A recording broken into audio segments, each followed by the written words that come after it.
Welcome to the Vault Excel. Thank you for joining me. Hello, Gold Runner. Thank you for being the first in the chat. I have a few updates of breaking news here in the United States, and I'm going to briefly touch on some of those. My first update is pertaining to Carly Russell. As many of you who follow my network and national news, back in the summer, Carly Russell exacted a kidnapping hoax that never took place, and now she has received her sentence. Minute justice has been served upon she. Carly Russell has been found guilty after faking her own kidnapping. The judge recommended Russell serve 1 year in jail plus pay $18,000 for fabricating a story that she was kidnapped after seeing a toddler on the side of the road. Hashtag Court TV. Is this justice? Partially it is. I do believe she deserves more time in jail. Please check out my video upload, my live stream that I did on this commentary a few hours ago. Like, share, and subscribe. That commentary. I believe she deserves more time in jail. And I'm not going to go windedly into why. I think it's obvious. Every day somebody goes missing, somebody's murdered.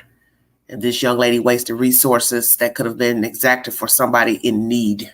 And as many people have said, some women will probably be very leery about coming forward in a said situation.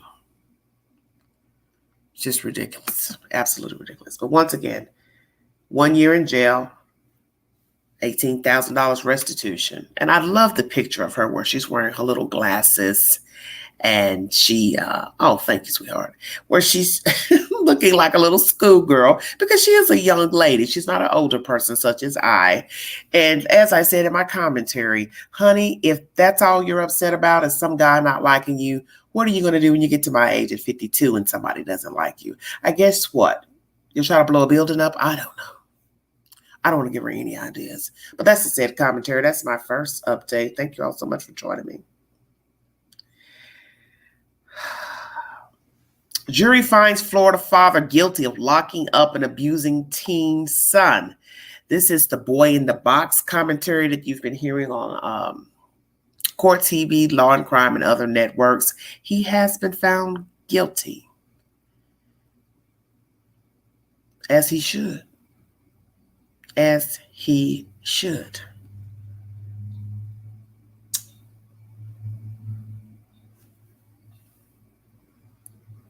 Russia President Vladimir Putin has been deemed ill. I found content in the queue from a year ago, several months ago, that he has some serious issues. And I had never heard any of this information a year ago. So I find it interesting to hear it now. But they say he's not well. So obviously he's not been well for at least a year. And I found this also information on Sky News Australia. Hamas has given a gift to Vladimir Putin after drawing U.S. focus away from Ukraine. As you know, there is a war brewing overseas. And I have not discussed any of that because it's too depressing with Israel. And we're in dire times. That's all I'm going to say. We're in very dire times. Dire times. We'll pray for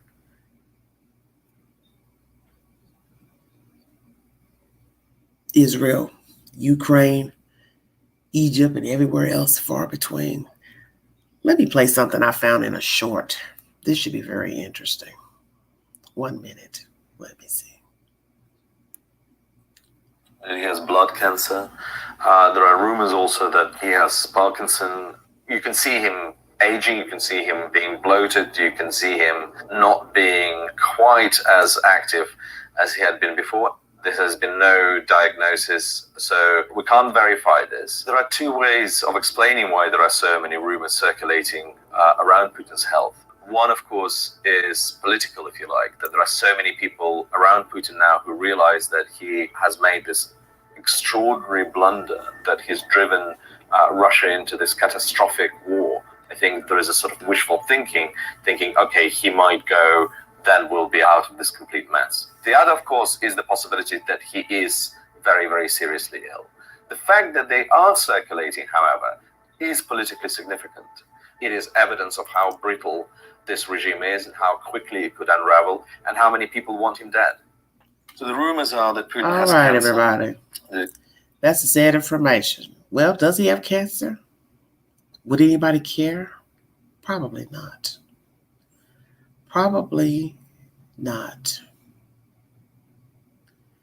Please take the polls on my community page. I want to thank all of those of you who have participated in taking the polls pertaining to the polls. And once again, Brooks Houck, who's been accused of murdering Crystal Rogers, he's been denied a bond reduction and still in jail. And naturally, his attorney will be appealing the decision. Good luck with that. Now I'm going to go over to my other platform and pull up some more breaking news before I start speaking about Mr. Dinkins. Very disturbing information, but I'm so happy for that sentence. God is good.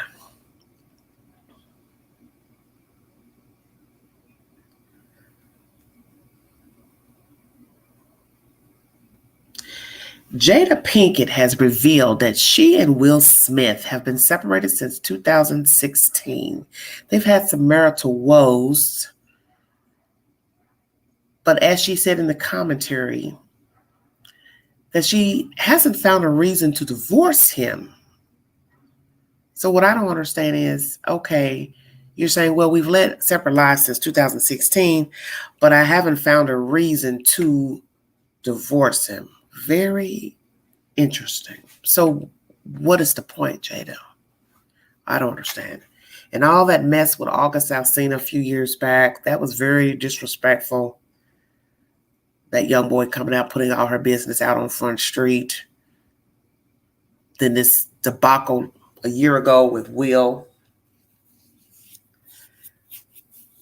slapping Chris Rock. I mean, how much drama can one family have?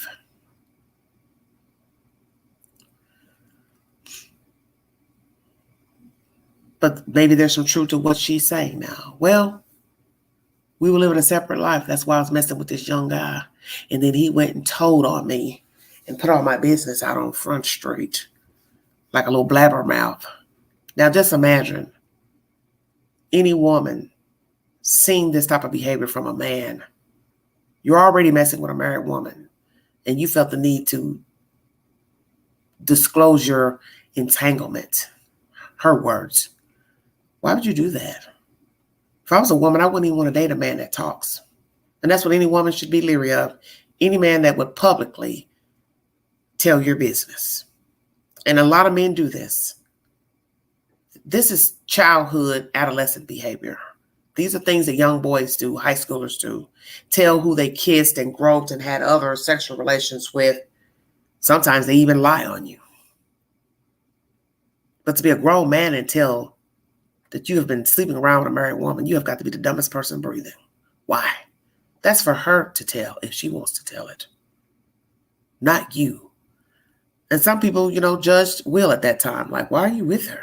Why? You got an open relationship. Now this little boy's put your business out on Front Street. It's like, as I say, too much chicken for the soup. It's too much. It's way too much.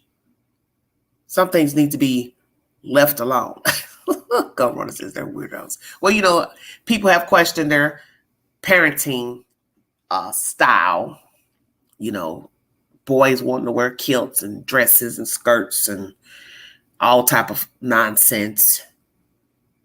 To me, it just shows that they didn't have any direction in life.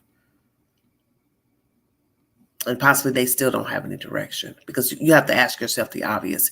If you have a relationship that's open, such as they're alleging or she's alleging, then this young boy comes out and tells things. Then here comes the children walking around acting weird and behaving bizarre. and can't decide which sex he wants to be, which, these are all personal choices. Now she wants to say, oh, yeah, by the way, we've been living separate lives. So I didn't know if she meant separately in different houses or they stayed in the same house but did their own thing. I'm assuming they stayed in the same house and did their own thing. What's the point? If we have come to an agreement that we're going to do what we want to do, but yet continue to be married, then what is the point in being married? But yet she says she never found a reason to divorce him. She just stuck it out. So good luck with those two. I'm not even about to dwell on those two heathens because there are too many other pressing things to talk about. But of course, every blue moon I will divulge in a little hot gossip pertaining to entertainers. Please check out my content from years ago on them.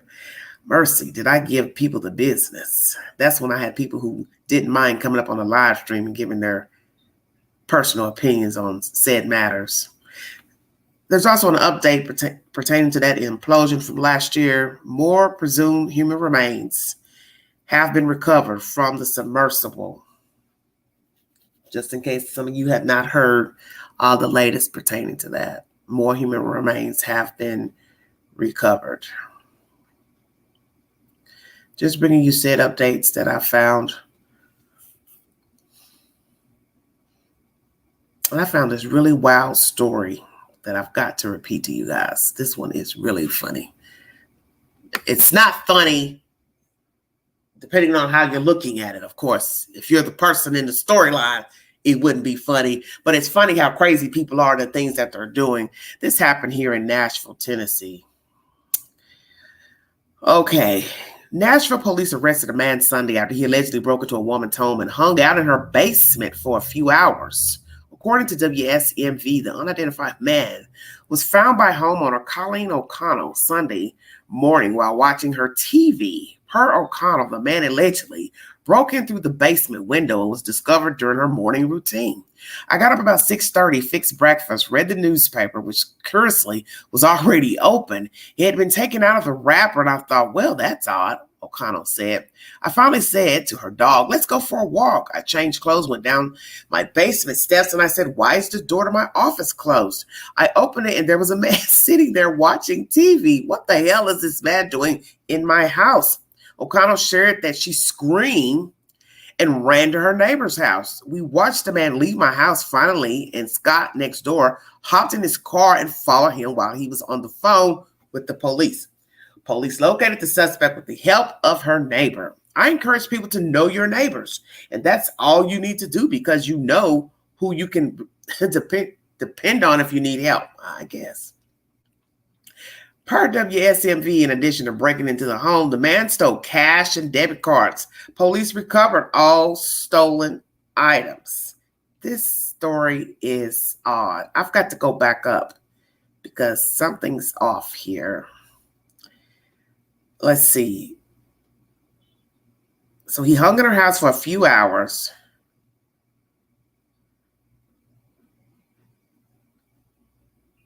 So she got up at 6:30, made breakfast, read the paper. Paper was already open. So if the paper was already open at 6:30 in the morning, or whatever time it was that she opened it, that means he was already in the house. I thought perhaps she was gone. So let me say this, because this is even scarier, knowing he's been in the house with you the whole time while you just been doing your thing. I was going to say, I wonder if he had been watching her. Because for him to feel so free to stay in the house go in this house this early time, stay in there, didn't hold her hostage, didn't beat her up, didn't unalive her. He stole her items. So you got to use deduction now with me reading this. How did he steal her credit cards and cash? Stay woke, everybody.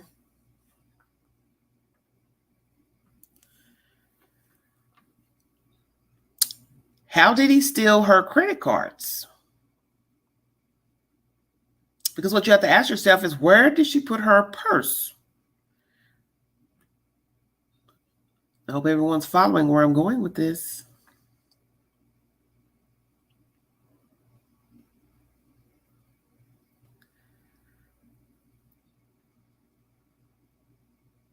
Where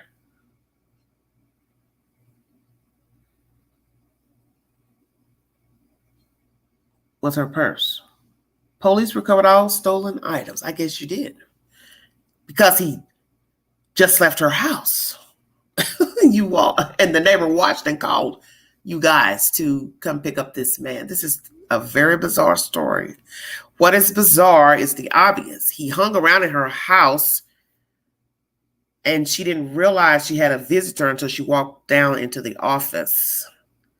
This is just very, very sick. Okay, Gold Runner says I would have smelled him. I can't. You guys, please stop it. Well, we don't know if he was a homeless guy or just some guy wandering around. So I'm going to ask the obvious questions. Has he been watching this lady, Miss O'Connell? Where did he come from? What made him choose that house? Because many people watch people before they decide to break into their homes.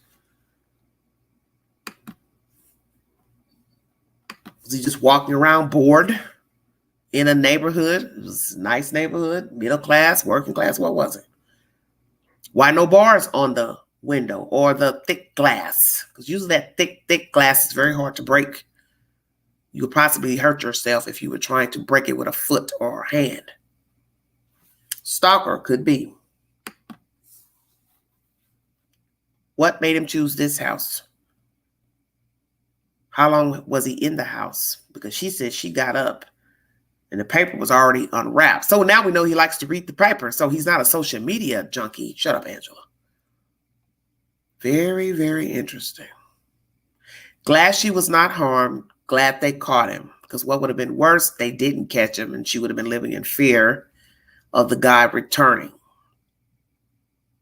Hello, Larissa. We're going to get to that. Thank you so much for joining me. Very interesting information. I'm glad he was caught, though. I'm trying not to laugh because it just amazes me that a person would sit in your house and just hang out and then have your goodies in their pockets or whatever, as if you're never going to get up and walk through your basement or whatever. And like I said, where was her purse? Because I'm assuming her money and credit cards would be in her purse. So how did he get her purse? Does she put her purse in the living room, the den? That's why I want everybody to pay attention to what I'm saying. What is creepy is if he was walking through her house while she slept and went in her room and stole her belongings out of her purse. Let's say her purse was in her bedroom. That means he would have had to walk through the house, creeping along, and then decided to tiptoe back downstairs to watch a little television instead of being a normal thief and get the hell out of there. That's where I'm going with this. Because who steals somebody's cash and credit cards and still hang around in their basement to watch TV? Hell, did he eat something? Hell, let's go make us some eggs and bacon. Why not? Oh, that make too much noise, banging pots and pans around. Very interesting. Let's get to Mr. Dinkins. Thank you for joining me. If you'd like to donate to this great network, $Beganji129 Cash App. Stickers and chats and welcome to the live stream. The livest YouTuber on the wire. Thank you so much for joining me. Let's get down to business, everybody. Thank you for following the content. Very disturbing case. Oh, mercy.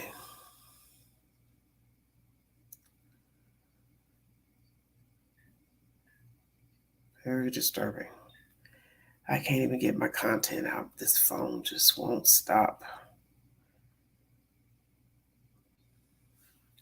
Wish I could live in an imaginary world. Sometimes I just wish I could live in an imaginary world where I don't have to just be bothered with anything. Just do my own thing. Just, oh my goodness.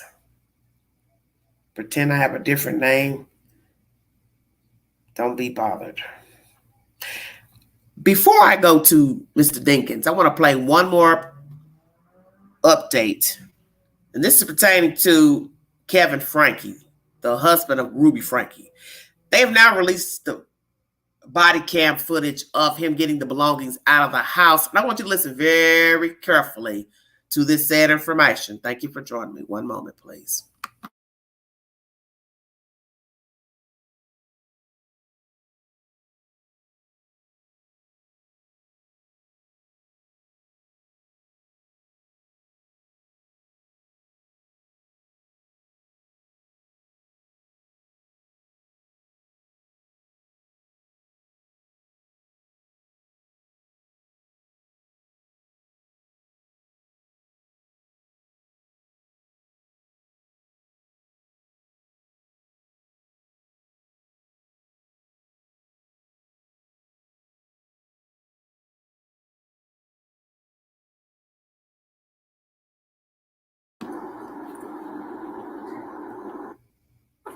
There you go.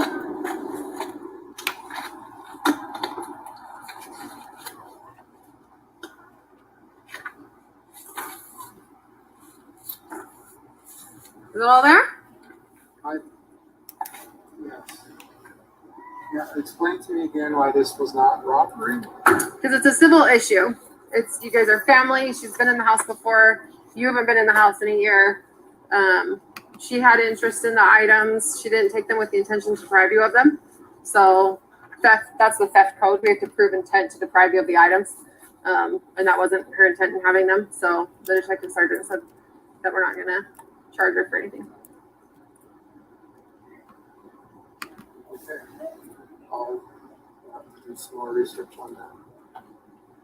You're welcome to do that. If you want to follow up with her, text me yourself. Okay. Yeah, he'll be here on Tuesday. His name's Sergeant McCoy. Okay. You're welcome. Take care. So that was him retrieving items. Looks like they were in a public place getting items or whatever. The gist of this story is the lawyer tried to downplay this interaction between he getting the items and what he believed what was taken from the house. The attorney wants to act like, oh, everything's fine. He and the daughter, they're making amends, blah, blah, blah. This didn't happen. Well, we got the webcam now. Not webcam, but the body cam, sir. So it did happen. You try to act like the police made this up, that he was moaning and groaning about what Sherry took out of the house. When as this cop says, female cop says, it's a civil matter. Talk to your attorney, talk to the detectives. It's a civil matter. She has been in the house before, so it's not like she was a stranger breaking in, taking things out of the house that were needed for the children. And then the fact that he says, I'm going to check up on that. Basically, I guess, letting them know, I don't really believe what you're saying. But yet this attorney acts like this event never happened. And as the lady cop told him, well, you haven't been there for a year, sir. Exactly. You have children abused, starving, were in a hospital by the grace of God, because one thing begat another, one escaped, which led to the police getting involved to find the other child. You haven't seen your family in a year. And in the gist of all of this commotion, your wife getting locked up, her girlfriend getting locked up, the only thing you give a damn about are some damn iPads. Are y'all hearing what I'm saying to you? That's why this cop said what she said. Well, you haven't been there in a year. So this is why I asked what type of relationship did he have with Sherry, the eldest child. In my understanding, she was told not to talk to him, or he was told not to talk to her per information from Miss Hildebrandt. So this is why you know there's something wrong with all the people involved. Ruby's listening to Jody.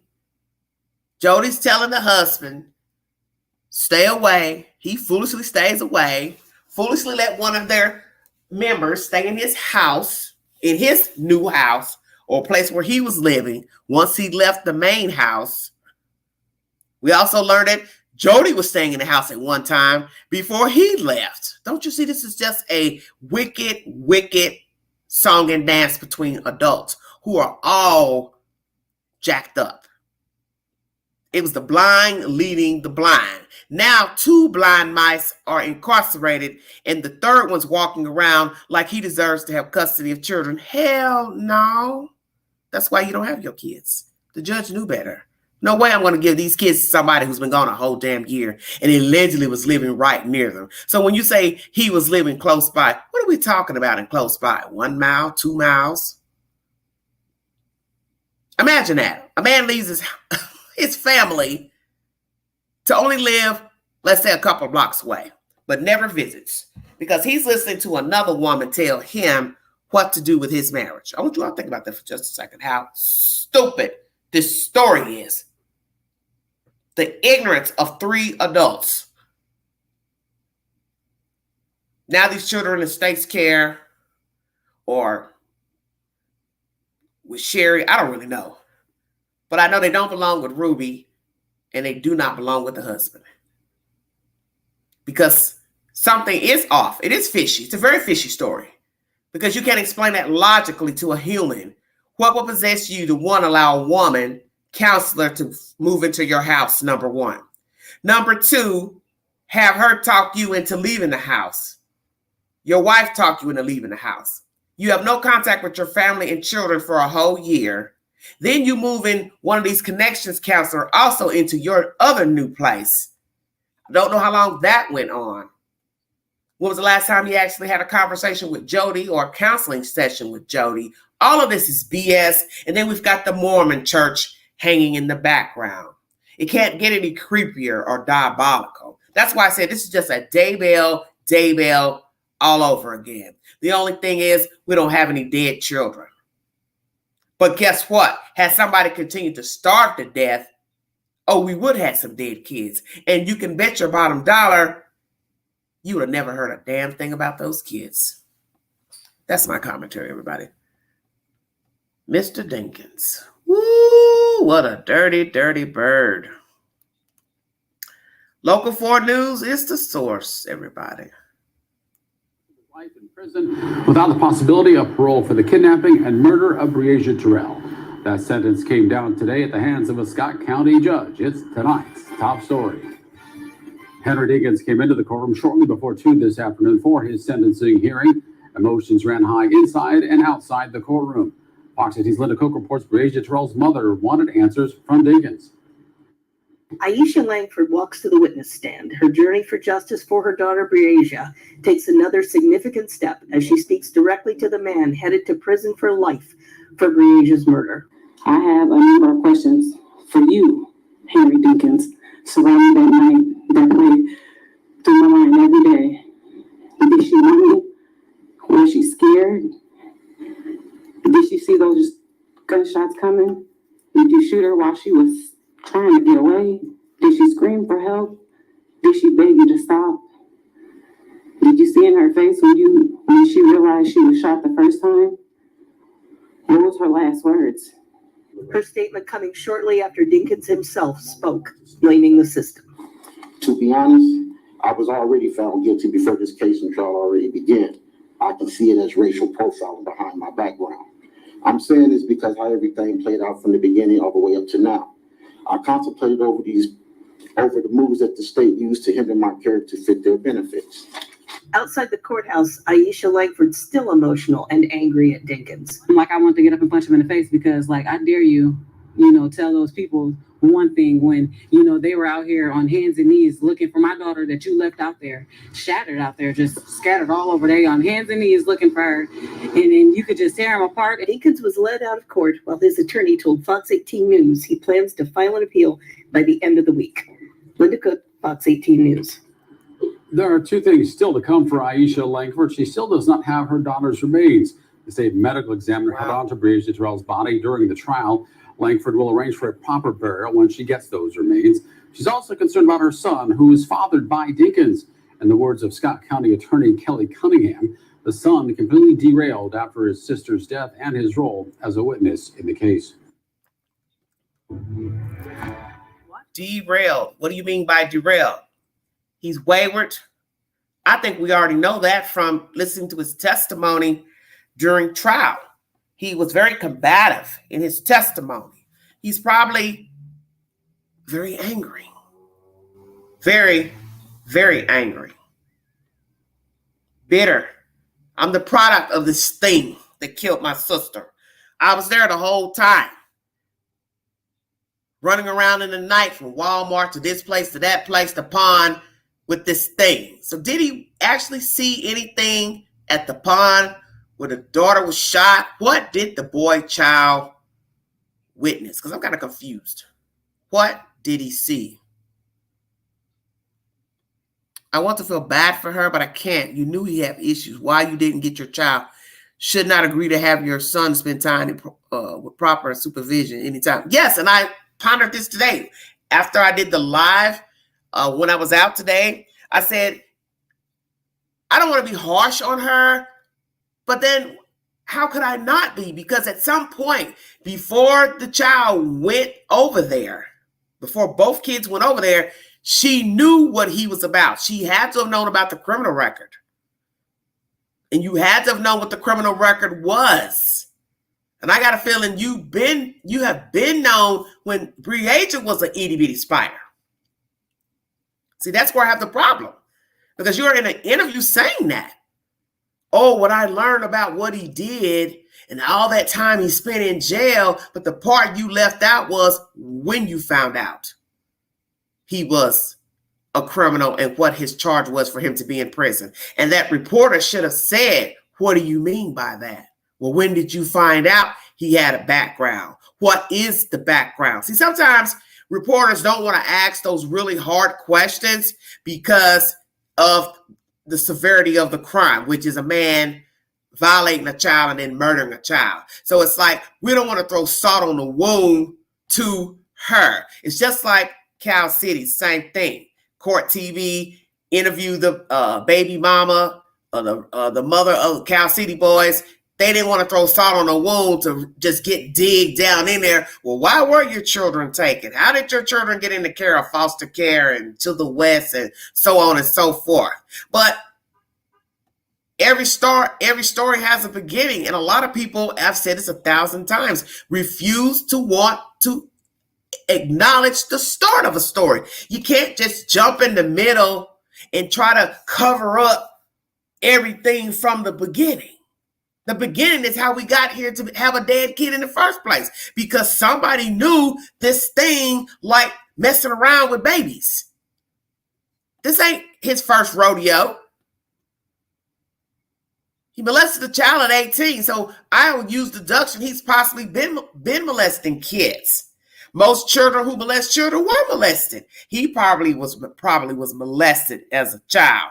Don't know if he's a dual offender. Then you got to think about the fact that he went to penitentiary as an 18 or 19-year-old, whatever. So that means he's now in there with the big dogs who like messing around with boys and men. Then you got to ask that question. Did he have relationships with men while he was in penitentiary? You got to ask all those questions. A lot of people don't want to ask those questions because they don't want to think about it. That's possibly what she thought when she found out he went to prison. Well, I like him, and I don't want to think about what he did in prison. I don't want to think about him being with a man. I don't want to think about him molesting a 5-year-old. Well, you should have thought about all of those things, because I won't doubt he's a bisexual man. Possibly didn't want to be, but he's in there with the boys, the men. Ain't no women or girls in there. Stay woke. And nobody's going to come out of penitentiary saying, oh, yeah, I ain't never do nothing with a man. I ain't never let him do nothing to me. I didn't do nothing to him. Who's going to tell that? Nobody. Only person going to tell you is a straight up 100% homosexual man who don't mind saying, hell yeah, I was slept with a man up at night. But the brazenness of this man talking to the court like he didn't kill this kid, no acknowledgement, no remorse for the death of this child, the murder of this child, talking to the court like they've got the wrong person. So disrespectful. Just absolutely disrespectful. I wanted to try to play some of his commentary before I play hers. Let's see if I've got it. Hold on one second, everybody. Thank you all so much for following the content. Oh, we're just in a sick world. Please take the polls on my community page.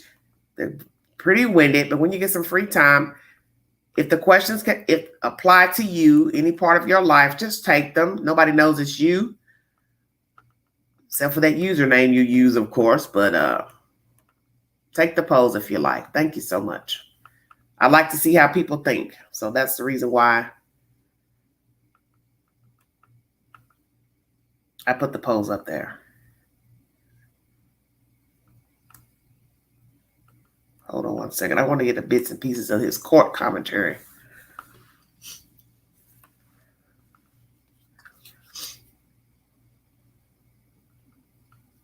Well, they already got him. Let's see. Did they play this already? I think this was a day ago. Hold on one second. I want to play this. Hold on, everybody.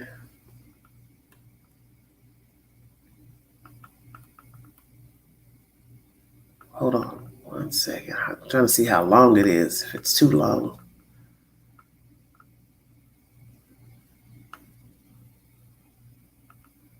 One second. It's all sick. To satisfy that third element of kidnapping in the first degree. So the court should only sentence him to a single term of life of imprisonment, even if it is not a legal issue. It certainly is a fact issue. Mr. Dinkins is going to prison for the rest of his life today. He has one life to give. That's all he has to give. Anything more than that is symbolic. That's it. Oh, you're killing me. This crime, as the court has set out in its findings of fact, and the court heard for. As you hear his attorney speaking, he should only get one life. Well, what difference does it make? As you're saying, he could only die one time. So then it won't really matter. But to give a person 2 life sentences, 3 life sentences, even if it's just for the one dead person, they're setting a tone to let the killer know you have committed a vile act. Acts. So this is why I'm giving you 2 life sentences for the one death murder of Breasia Terrell. We can count, sir. We know he can only die one time. We know he's not coming back as a cocoon, a butterfly, whatever, frog. We know all this. But the judge is making a point. The crime you committed is worthy of 2 life sentences. For several days to find Mr. Dinkins guilty. All these facts were contemporaneous as to time, as to date, as to location, as to whatever the motive was. Those are all part and parcel of the same scheme, plan, whatever. We would submit that under that analysis, and that's part of the analysis the court has to consider when it's sentencing someone, that this should be a concurrent sentence instead of a consecutive sentence. This sentence is, like I said, non-discretionary. It's told to us by the legislature that it's one of those crimes or 2 of those crimes that when they occur, that they check all the boxes that we take away someone's liberty for the rest of their life. This is the worst sentence you can get in Iowa. So we would ask the court to sentence him to 2 life terms, run them concurrent. As far as the restitution, Mr. Dinkins, of course, has to pay restitution. We just received the motion on the crime victim assistance today. Haven't had much of a chance to review that. What I'd suggest is that we hold that open until they file their other request and then give us a period of time to object. If we don't object, that would be entered without further order. And that's all I have to say, Your Honor. Thank you. Well, he just said then give him 2 concurrent sentences. I'm confused. I hate legal talk. It makes my head hurt. It does. It makes my head hurt. Ms. Cunningham, do you wish to address the argument of merger? Your Honor, I'm comfortable with the suggestion that's been made by counsel relative to the issue of victim restitution. Thank you. Yes, he should have got death. I agree. Definitely. Mr. Dinkins, this is your opportunity to address me and tell me what you would like me to know before I pronounce sentence in this case. Meet Philo TV. Sorry about that. Even though they're going to have a commercial in this. Lord, he should have given a death penalty. That's what should have been offered. What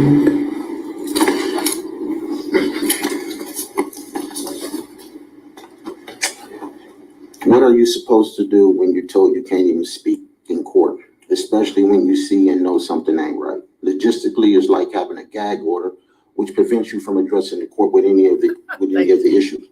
What if your issues are with the judge, the prosecutor, or the attorney? You are not allowed to put anything on record at any time of these issues during the court proceedings, unless it's asked the question of the judge, the prosecutor, or your attorney. What happened to the rights of freedom of speech if a person addressed a matter to the court in the proper proceedings? Even if it's in the same spectrum as if your attorney or your prosecutor are addressing the courts or any issues. Your Honor, may I speak to the courts? There are so many various issues people might have at different times of the court proceedings. I believe if these issues could be resolved between client and counsel, then there wouldn't be a problem. But that's not always the case. I'm only going to speak right now because this is my only opportunity to address the court during the closing of this trial, which is kind of too late for me. Even if you do ask your attorney to ask certain questions, sometimes things don't get done.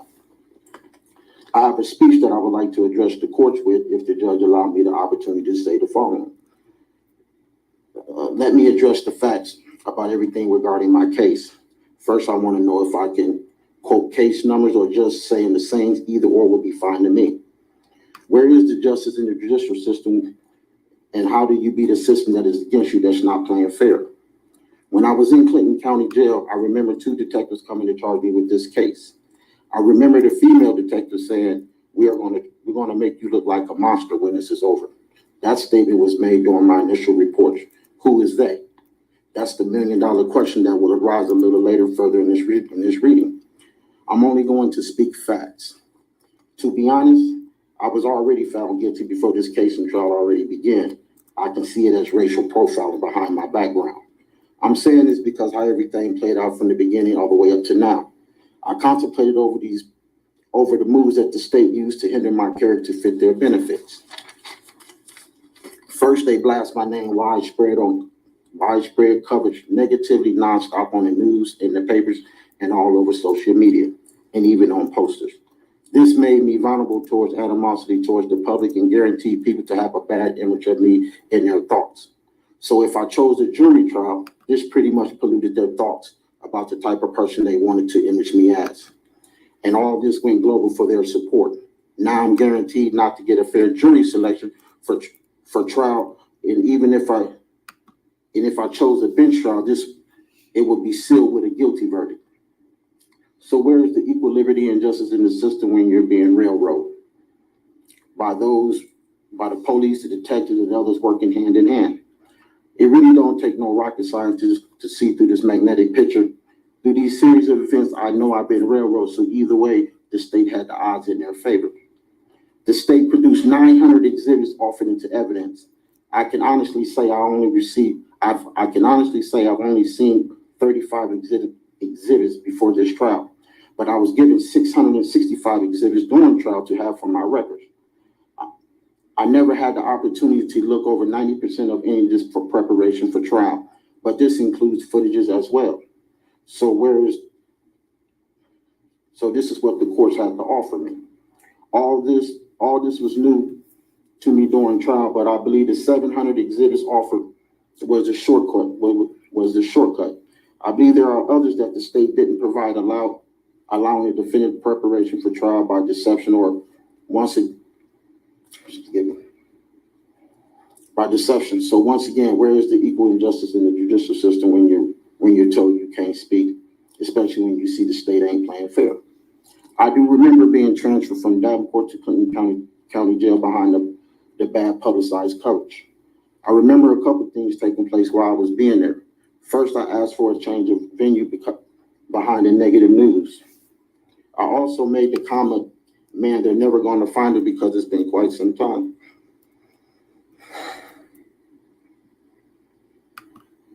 As the time progressed, that even made it even slimmer. I also was going to represent myself because all the attorneys that the state was providing wasn't doing nothing in my case. So I just wasn't about to do nothing as well. So I at least was going to try to attempt to go to attempt pro se. When I seen the judge, he made the comment saying, I have no problem opposing this time on you. You need to reconsider your decision because you're facing some real serious charges. When I seen the look in the judge's eyes, I knew then I had to get a jury trial. But through the news press, through the news coverage and the news confirming this video,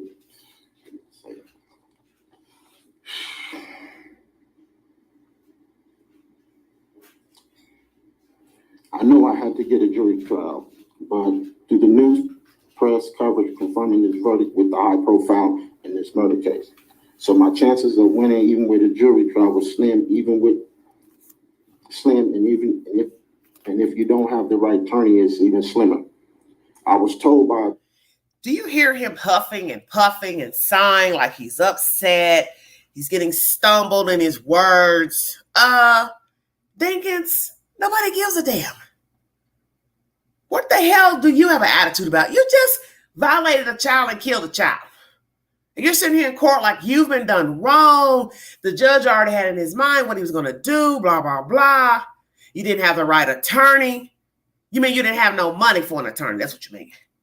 Bruh, let me talk to you for a second. Because them dreadlocks you got growing out that skull of yours then seeped into your skull and made you even more stupid than you already are. You could have had $1 million and hired an attorney. Your black ass still would have been found guilty. Excuse my language. Nothing would have changed. With a high-profile lawyer, I don't think so. I don't think so. Because once it was made clear that girlfriend going back in that room, going in and out from window to room to this, to that, trying to talk to you, you was ignoring her. You came back in and went in that room. And at some point, you didn't say, hey, where's Briasia at?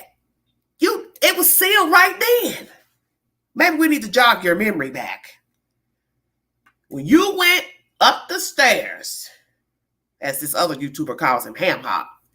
When Ham Hock went up them stairs, went in that room to possibly retrieve a gun, you never said anything about the girl child not being in that bedroom because you knew you had already done what you done or whatever the hell you was getting ready to do. Just stop the nonsense. Because I'm assuming she was alive when he went in the room to get the gun. So he was contemplating what he was going to do. The point is, you never acknowledged the girl child. That's the point. I believe at this point, yeah, she was outside. They hadn't murdered her yet. And see, all of that is strange to me. All this back and forth, changing the clothes, going to Walmart, taking your son. So what was the son saying? Hey, where's my sister at? And you didn't think to ask her, where's your sister at? Yeah, well, you didn't have to ask him where the sister was because you, oh my God, it pisses me off because you already know what you had done. This is the stupidest BS right here, listening to this nonsense. This is just utter nonsense. This is, oh my God, it makes me sick to my stomach. Bertie, that if you have this case heard in any remote area where this is being televised, you would be found guilty, and this was by the state's own officials that uphold the laws. So once again, where's the equal liberty and justice for the system for all? This racism this racism do run in the system for people of color, which I'm not only talking blacks. I know whites also have the same problem as well, but it's more common for the people for men of color. But the profile racism that I'm dealing with is behind my background, and almost 75% of their news coverage they mention my background or something in regards of that nature. If I didn't have that, I would have never got charged. When I was in Marshall County before this trial began, here they go again, sliding negative news coverage of my background a week or so before my jury selection was about to begin. I said something to my attorney, which all he said was, there's nothing we can do about that. I made my mind up that if they're not going to play fair and I can't get a fair jury selection, I should just take my case back to Davenport. Once I was transferred to Cedar Rapids County Jail, before my trial, the day of my trial, here they was again mentioning my name on the news again. I really don't know a lot about the laws, but I know enough when I see a lot of my constitutional rights being violated from the beginning up to now. Through this racial profile, the state and others have shown ambiguous behaviors that sought constantly through these drawn lines. But what can you do when you're told you're not allowed to speak? I can only play with what's provided by the courts and the state's rules. Me and my family tried to contact my attorney on several different occasions, which I was told that he was working on the other client's case. To you, Judge Latham, you handpicked my attorney. I went through 3 different attorneys, but the handpicked one was my last option. I'm not going to bash my counsel because I know he personally did more than the Davenport public pretenders. But I know he overlooked some things in my case. I'm not quite understanding how I wasn't given 665 exhibits or seen any footage just before this trial. He did make me believe he was going to raise these issues, but I never seen nothing come forward. I've asked several times, but was told you have nothing to worry about. I was being bamboozled by the blind side while nothing was being introduced or brought to the surface. I really don't know if this would have made it different because the judge was just looking for any reason to get this verdict. I can truly say after hearing the judge's remark and while I was in Clinton and Cedar Rapids, the judge's demeanor spoke real clear to me of the courts, which made me realize that I never had a chance to win from the beginning. So once again, where is the justice in the judicial system when you see the judge in his own personal emotion, then you hear the judge say that everything made against you, he find credible, then tell you everything you said is a lie and untruthful, even when they know they lied. I do understand the power of the pen, especially when the power of authority is being abused behind watchful seers. I do wish situations were different, but the state has played dirty when they know they didn't have anything on me while I was their easiest target behind my background. I would have to say this is overwhelming, but I have to stay focused and grounded. I have more hurdles that I have to jump through, but I have to take things one step at a time. For those who believe this fight is over, guess what? Through my resilience, you will see me at the next checkpoint, God willing. My main focus is getting back home, but where is home after all this? Where is home? But right now, I have to stay focused on. So you hear this bum talking and rattling on. Oh, I could chew both my paws off listening to this garbage. Where is home? Your home is going to be in the penitentiary, sir.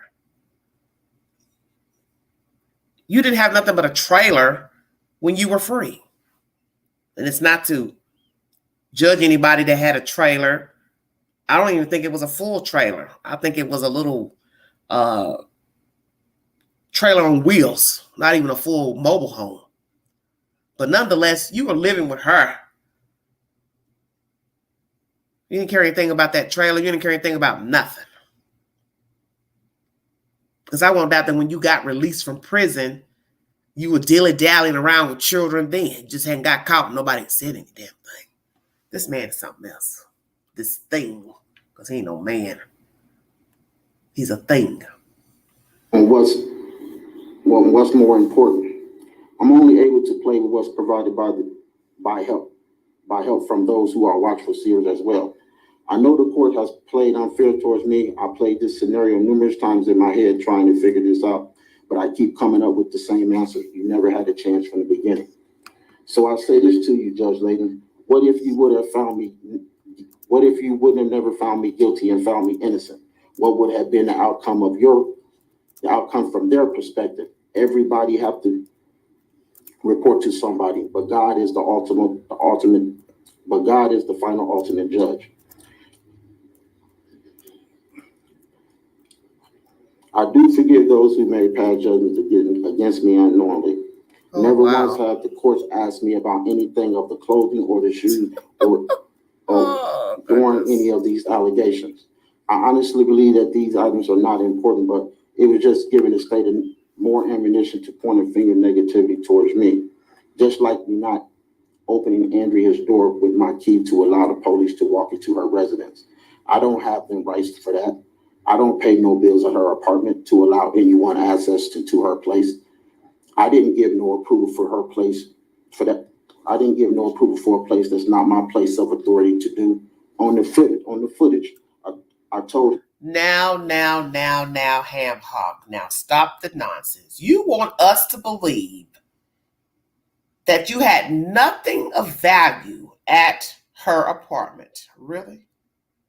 See how he's soothing it over, sugarcoating it. Oh, I didn't have access to her apartment. Oh, I didn't have no key. I don't have nothing in her house. I don't pay no bills at her house. Well, we already know your big butt didn't probably pay no damn bills. You're probably laying up there eating everything in sight for free that she paid and bought. She worked from home, but I believe there were video games and video things there that I doubt that she was engaged in that she possibly bought. So what you want me to believe? This grown-ass woman bought an Xbox, so on and so forth. You want me to also believe that you didn't have no big old fat shoes there that belong to your fat feet? You didn't have no clothes there, no nothing. You didn't have nothing there that belonged to you, Henry Dinkins. Nothing. Okay. Woo, the devil is a liar. Told him I checked and he said, let's check. And then lied and said, I told Andrea, and then he lied and said, I said it was okay for him to go into Andrea's house.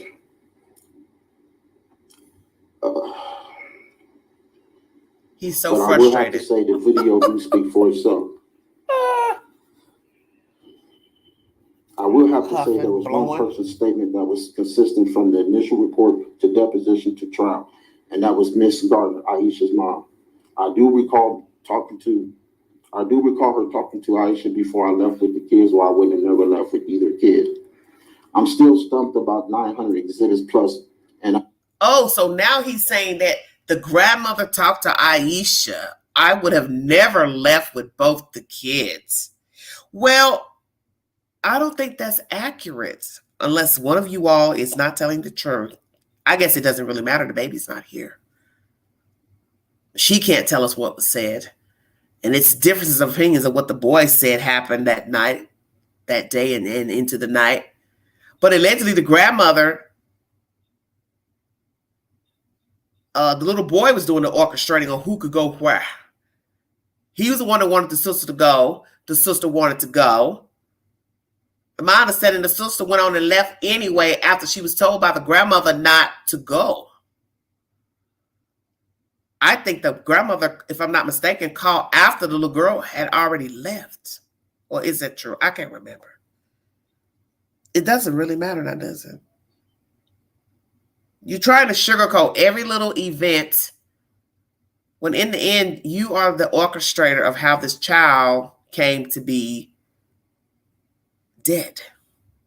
So you're trying to go back and replay what happened, who said what, who gave permission. She didn't have any business going with you. Whether the mother said something at that time before you left the house or after you left the house with the children. And I got a feeling you probably have been touching this little girl when you messed with Aisha because she would have been a little girl then. This is something I've touched on with the chat before that nobody has talked about. He's already been to penitentiary for messing with a 5-year-old. He's done God knows how many years in penitentiary for that crime. You want me to believe that when he got out and started getting into the world that he still wasn't messing with children. He met Aisha with a little girl. The little girl is older than his son. Everybody pay attention. So when he was dating her, where were they having sexual relations? In a tree? Okay. You know damn well, 9 times out of 10, he had relations with Aisha in her house, her apartment. Well, where do you think her children were? I'll wait. She has an older boy. Then she has this girl child. And then she has the child by D, Mr. Dinkins. So she was a young girl, little girl, when they met. So I'm going to say it one more time.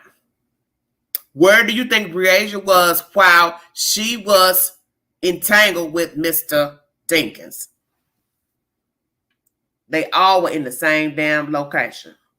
He had access to a little bitty Breasia, if you get my drift.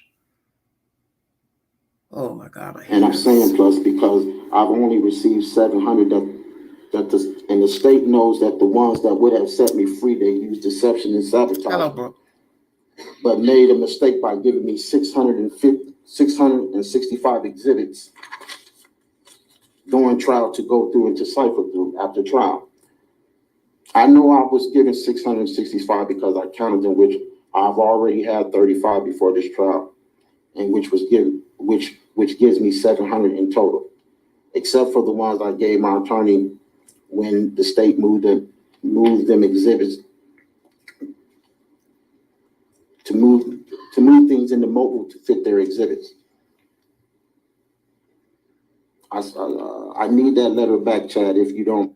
As someone has said on their YouTube channel, it's on the title of the video. Oh, so now you're talking. Exactly. Here's the man who couldn't talk to the mother while the cop was wearing the body cam the day that they all meet up in the parking lot outside of that woman's apartment.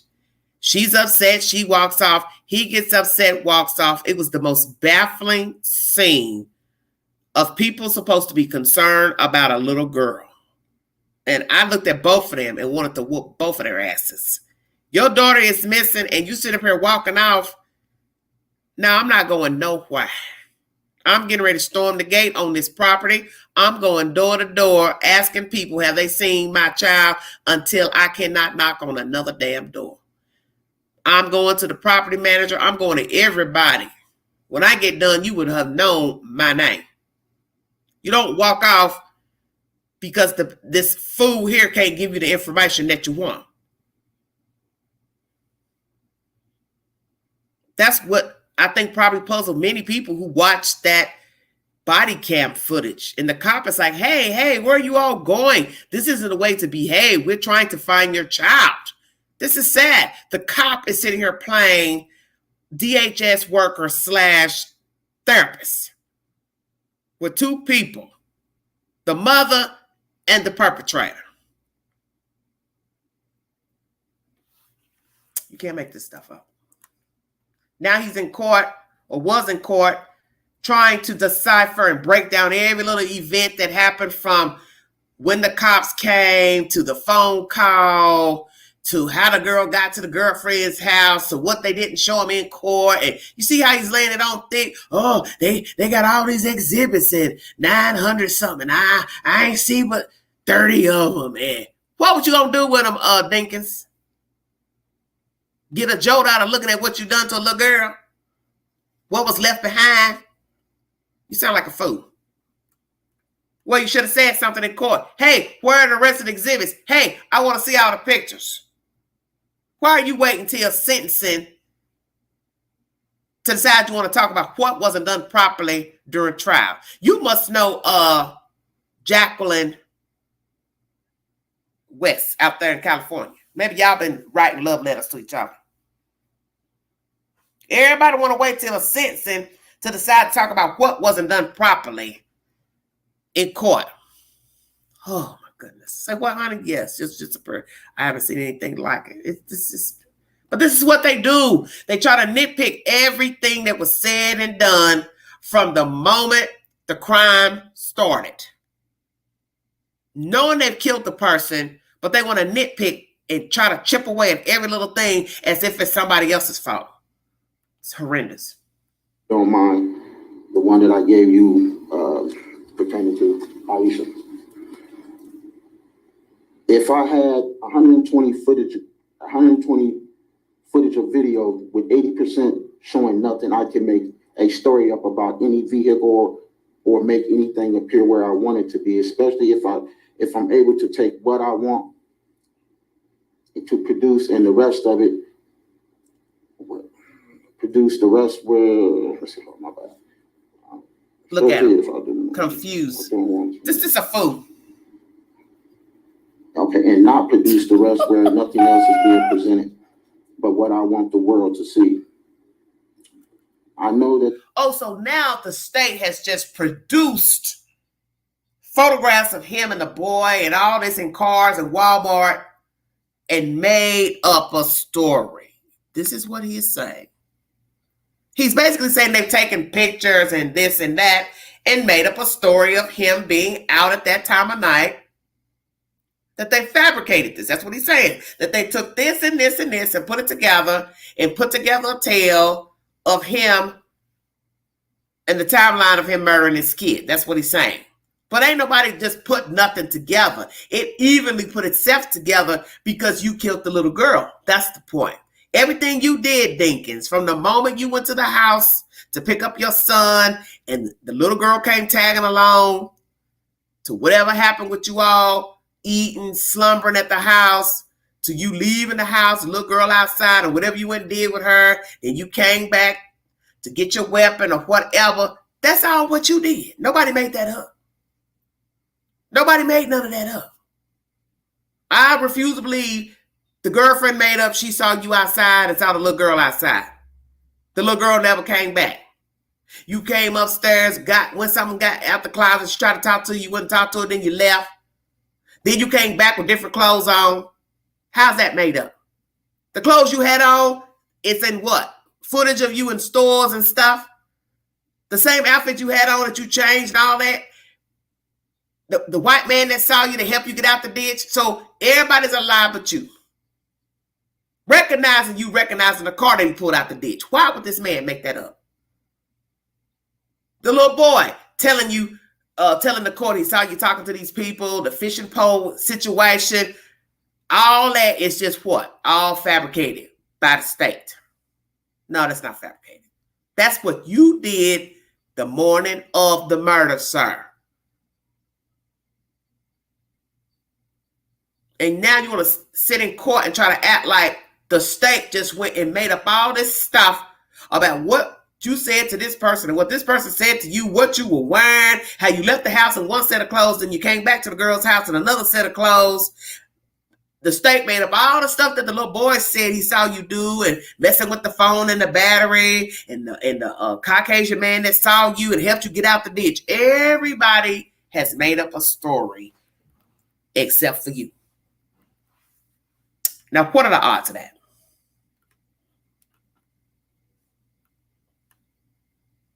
That they didn't give my attorney that information as well.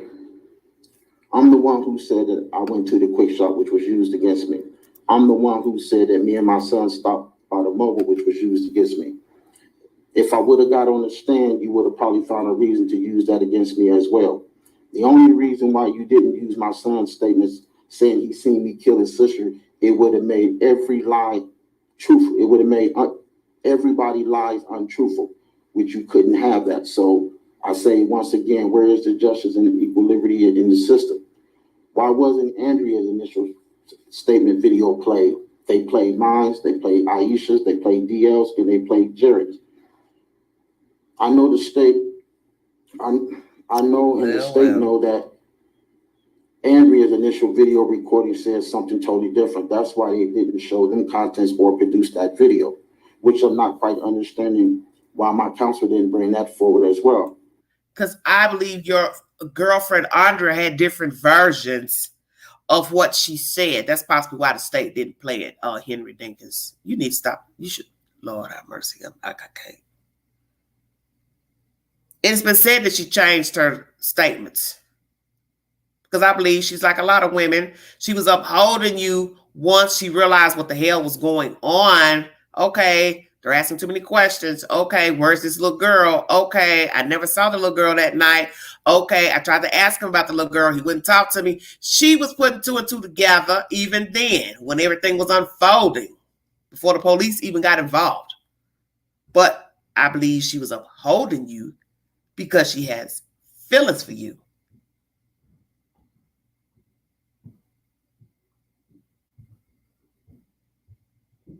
She has feelings for you. She had feelings for you until she realized, I'm not going to be able to lie for this man. It's not going to work. So then she decided to tell the truth. I'm not even sure if he even had that information because I've never seen any footages but what the public saw during trial. I can speak for days about what happened, but since my attorney didn't bring up any issues on motions, what are my chances now? Even Jared's statements are twisted up. But like I said, anything the court can use to find this verdict guilty. There it is right there in the eyes of the public, racial profiling. When I was giving them exhibits, I wrote the court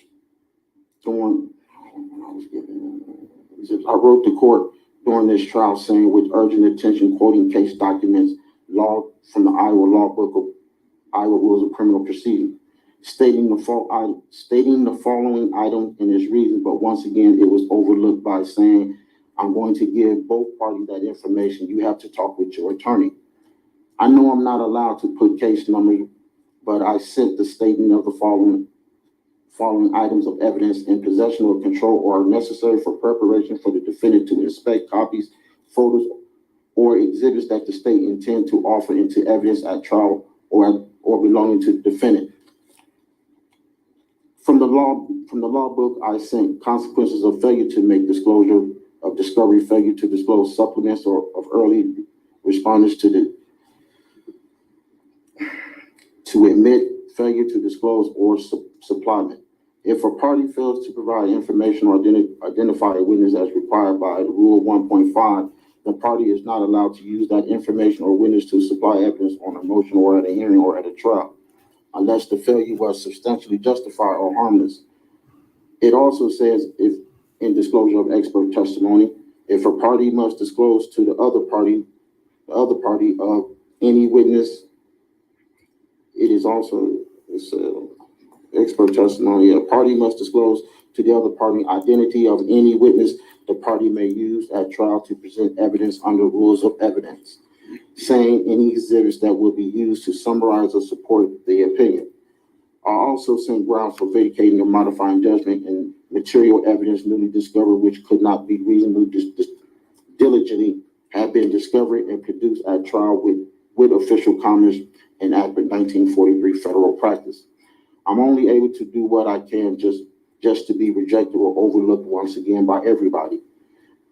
When you ask your counsel when will certain things be brought up and he tells you through other witness, but it's misleading of your counsel when he knows that the state is going to rest and there is no more witness to raise the issue, but he tells you different. But you are now allowed to speak during trial. Oh my goodness, this is winded.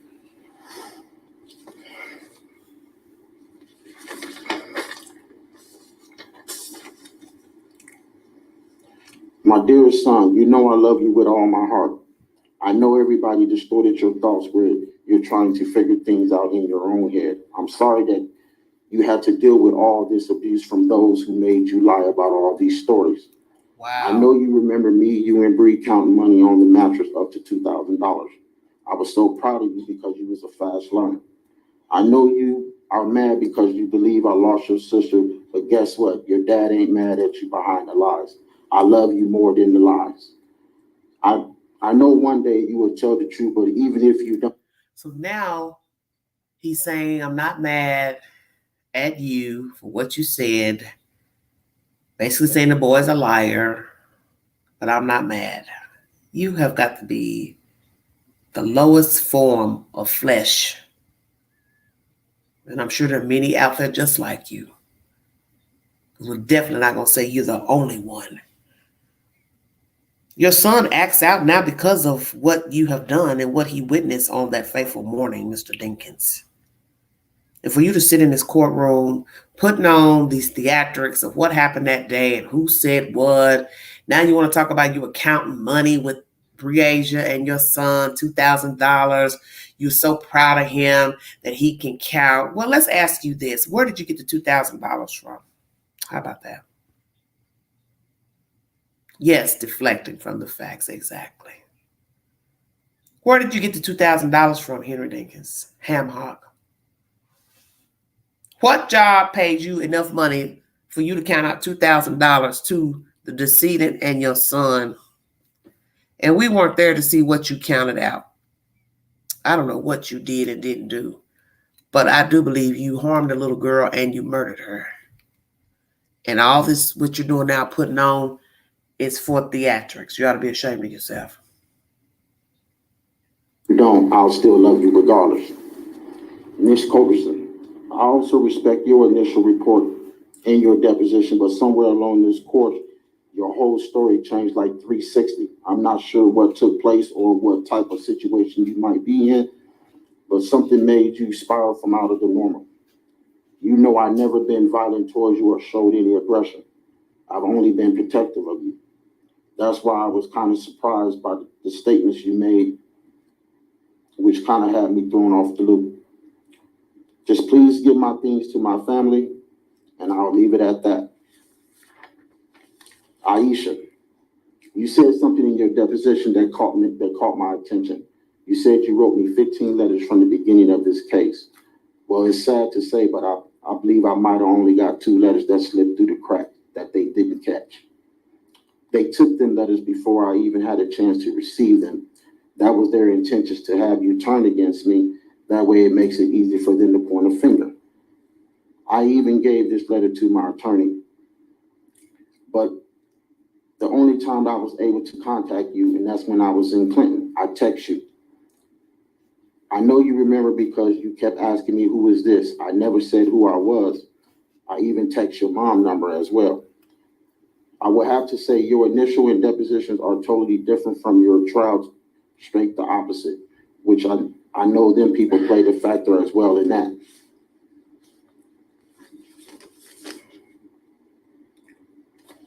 So just for the records of the court, I wasn't in any shape prepared in addition for this trial. My resilience will continue to keep me focused and peaceful during these hard moments. I do have determination that through these challenges, I believe in the very definition of faith.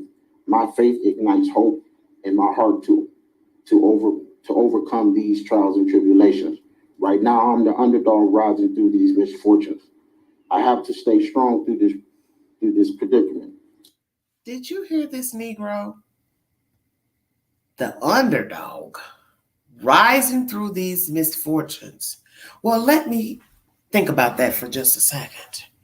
What misfortunes are you speaking of? A sexual assault against a child and murder of her, discarding her body out into the elements, grooming your son to be a liar and a co-conspirator, and you having to be locked up. Are those the misfortunes you're speaking of, sir? And in the end, everything I just named is from your doing. You orchestrated this crime and involved these people in this nonsense. The murder of a child. You did this. You did this. The girl was foolishly dating a monster. The child had a monster for a father, didn't know. And Breasia had no idea, I don't believe, that you were going to murder her. I won't doubt that you've possibly, as I said, assaulted her as a child whenever her mother was with you. But I don't think she saw you as a killer because she didn't have any dealings with you, allegedly. Wow, you are really brazen. The underdog rising up in these misfortunes. Takes all kinds. My God taught me failure isn't final. Your fight is only over when you throw in the towel. What initiates champions? The Almighty. My endurance is built strong like never before. My joy is beyond any experience I ever imagined. I will overcome this. I am encouraged that a power far beyond my physical ability will appear and give me spiritual armor through this fight of lies with truth that will set me free. Well done. You should have been an actor. Langford has left the courtroom. Would you like to address the court? Your Honor, let me see. I think she's probably, is she coming back? She's coming back, Your Honor. Okay. Ms. Langford, are you ready to make your statement? Ms. Cunningham, I would ask that you take the witness stance. I think that would be easier, please. Well. Performance of a lifetime. This is Aisha Taylor, the mother of Breasia Taylor.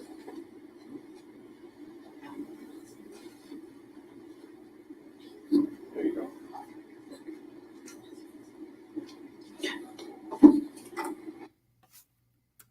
Join. Sorry about that. Brief intermission. So what do you all have to say about what you just heard? Brooke says all this BS talk is a complete waste of time. Well, and that's his right to be able to say all these things. That's the thing about a crime. You're entitled to representation, confess, not talk. These are your rights. You also entitled to counsel. Either you pay for counsel or one will be appointed to you by the court. You have a right to speak, testify, don't testify. And you also have a right to speak before sentencing. And that is what you're hearing or what you just heard now. Now you will hear from the mother. She will speak to the court and Mr. Dinkins. Thank you for joining me. If you'd like to donate to this great network, $Beganji129. Cash App, stickers and chats, and welcome to the live stream. Thank you all. Ms. Langford, you may proceed if you would just please state your name and spell your name for my corporate board. Okay, my name is Aisha, spelled A-I-S-H-I-A, Langford, L-A-N-K-F-O-R-D. Your Honor, my name is Aisha Langford. As I said before, mother of Breasia Terrell. Before I continue, I'd like to thank the court for providing me the opportunity for me to speak today. July 9th, 2020, exactly 3 years ago, since the last time I saw my baby girl. When I dropped her clothes off for her in DL after I got off work and showered and headed over to the Jersey Ridge Apartments complex. Once I got outside the complex, Breasia running out, smiling as she always does. A smile that can light up a room, any room. We spoke for a few minutes while she held her dog, Chloe. She said she loved me, and I watched her run around to the apartment complex while her lovely locks bounced away around 6:30-ish. Those are my last words with my baby girl. So I wrapped my mantle around her face. Her last words, she said to me, the amount of pain I felt and feel that no mom should ever have to feel, because man, that stuff hurts real bad in a different spot. I didn't even know it existed until you, Henry Dinkins, changed that for me. Broke my trust and emotions I had the day you took my baby girl from me and just gunned her down like she was nothing and left her and never said a word at all. It's really painful that a statement could bring so much anger. I have a number of questions for you, Henry Dinkins, surrounding that night that played through my mind every day. Did she want me? Was she scared? Did she see those gunshots coming? Did you shoot her while she was trying to get away? Did she scream for help? Did she beg you to stop? Did you see in her face when she realized she was shot the first time? What was her last words? Did you stay and watch my baby die? How long did she suffer? Did you watch the life leave from her beautiful hazel eyes? What did you do to my son? Why? Do you know the answers to any of these questions I asked, Henry Dinkins, why you sit in this courtroom as if this shit don't hurt you? Watching you during these proceedings. That isn't right. You sit there with smiles and chatter during sensitive things and then tried to speak to me when you never once spoke to me after July 14th, 2020. You remember. When I saw you in Scott County Jail telling me you didn't do this, but why you haven't said nothing then? Why? Henry Dinkins, closure doesn't exist here in this case. Justice doesn't exist here in this case. You didn't just take away my baby's life, you didn't just take away my baby's life, you took away everything from me. My family's sense of security, lives, health, and potential. Potential for Briasia to be someone's wife. Potential to be a mother, a college graduate, prom, everything. Oh, my baby girl, Henry. I went from believing I wasn't the best mom, but made things happen, but best I could, to downing myself day in and day out as, what kind of person am I not to have protected my daughter? I've broken myself down many a times over and over, analyzing text messages, calls, and conversations about everything, trying to figure out what I could have done differently. I watched my oldest son completely lose his childhood and be the cast of being the man of the house for me, because I was truly broken the day I got the call stating they found my daughter. I'll never forget, March 22nd, 2021, around 7:30 p.m. So they told me they had information I have been waiting on. So that night, my tummy was in knots, and all I did was cry, and I held my pillow so tight, trying to hurry the nightfall so I could get up, so I could rush the kids to school and get on the highway near DeWitt, March 23rd, 2021. Once I got out there, it was a feeling I can't even describe, because it was the snuggle on my heart. Mentally, I was going insane because that was a different feeling in my body I wasn't used to. I kept myself covered from the media footage that was other while I shed so many tears inside because I couldn't describe that my daughter lay behind those squad cars and big RV man. I couldn't do nothing to save her. All I got a glimpse of.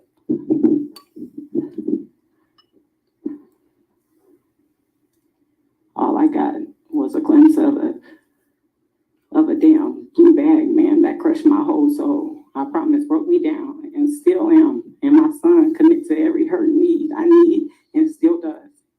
I watched my youngest baby become unrecognizable.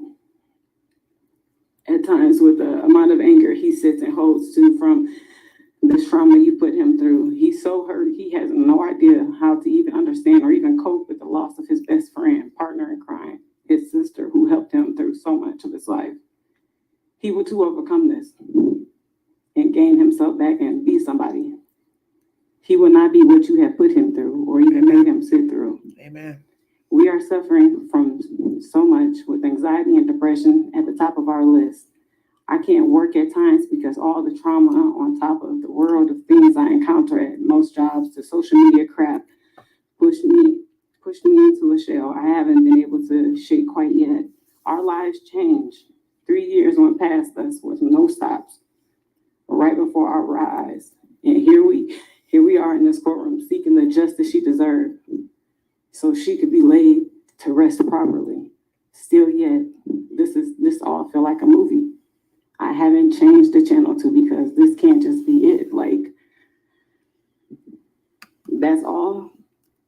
That's the piece that sinks in and still hurt, because I thought hearing you get a life sentence with no possibility of parole will help me sleep at night. And it just doesn't, because she didn't have to be gunned down like that, nor left like that out there like she was just trash. She didn't deserve that. She deserved to have her lifeless remains shown across the TVs. Like she did. She did it, Henry Dinkins. So whatever you get won't be enough, because your family get to come to see you. Exactly. And my baby is just that, just gone. And never, ever, ever coming back, as she left me July 9th, 2020. Peace, understanding, and forgiveness will never come. I also truly hope what you did to her will haunt you for the rest of your life. Yes. I'll hold onto those good memories we shared in and not how you left her, and how she laid across that damn creepy swamp place thing where you left her and said not one word. How could you? How could you be such a monster, Henry?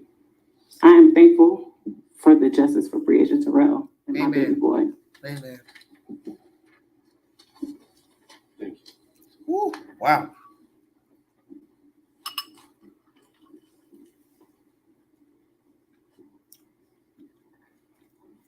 I'm surprised you don't jump over there and try to beat him up. Before I proceed with my judgment and sentence in this case, I must address some of the statements made by the defendant in this case to the court. This court has provided the defendant with very competent representation during the entire course of this action. Mm-hmm. Actually, the attorneys representing the defendant in this proceeding and in this trial, his last counsel, are very competent. We're very zealous. Let me interject right here. I'm very glad that the judge said what he just said, that he had competent representation, because you heard him say he didn't have good representation. So he's blaming his lawyers. He's upset with the district attorney, some things she said, basically saying she just jumped off the porch on him. Well, that's her job, is to bring forward information to show you did this, sir. Then you said Aisha turned on you. You didn't get all the letters that she wrote to you. They used the letters for her to turn on you. Well, she should have been against you in the beginning because, one, you were a deadbeat fucking father. You didn't carry your weight as a father before you even got a hold of the little girl to kill her. They want to know what the motive is. They don't want her to tell. That's it. That's why most people kill the victim. And so they don't talk. I can't have a little girl going back saying I touched her inappropriately. I did nasty things to her. I had her do nasty things to me. I can't have that because I ain't going back in that hole. But voila, magic, you are back in that hole. You see, what you craved so much, Henry Dinkins, got you back. You're possibly right, though. Probably won't think nothing of what happened to her. A distant memory. Because that's what happens in time. That the most horrific things that happen to us, we soon forget about them. We don't dwell on them. They're distant memory. But that's the thing about life, is he tried his best to stay out of that hole, but he's back because he's a sadist. His sins found him out, and that's why he's back there. He was going to go back either way. And what you have to remember is the obvious. Listen carefully now. If it was not Breasia, it was going to be someone or a child. Preferably a child. That's his preference. And that's what everyone needs to remember about this story. That if not Breasia, it would have been somebody's child. And the representation of the defendant couldn't have asked for better attorneys. The court made its decision based on all the evidence that was presented in this case. The court's ruling was based on facts. My oldest daughter, Camilla. Sorry about that.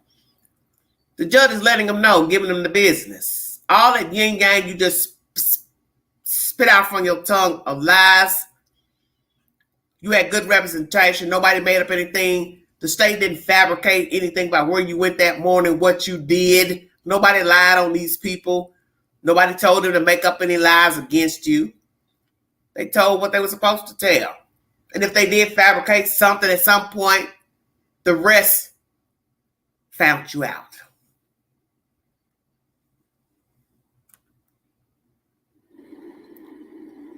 I find no legal basis to grant any of the defendant's motions for judgment of acquittal or new trial if that was the intent of some of his statements as a pro se motion.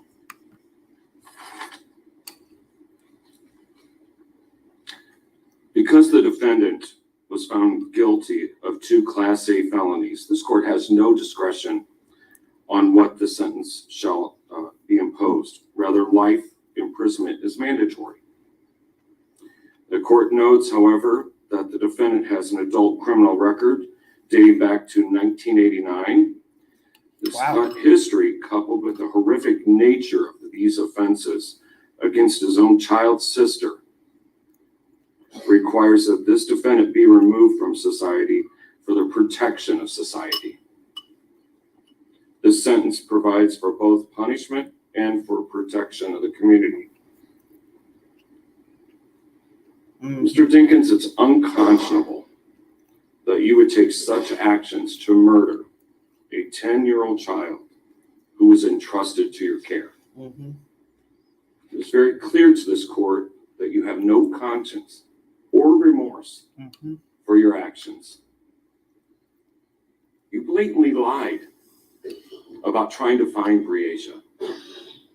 You took no legitimate actions to find her.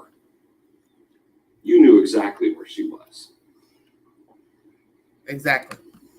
Say that, Judge. Due to your extensive criminal history and the fact that you removed Breasia from the place that you were authorized to care for her, and then take Breasia to a dark, deserted area in the country, yes, and shoot her in such a horrific manner, supports the finding that the sentences to be imposed on both counts 1 and 2 shall be served consecutively.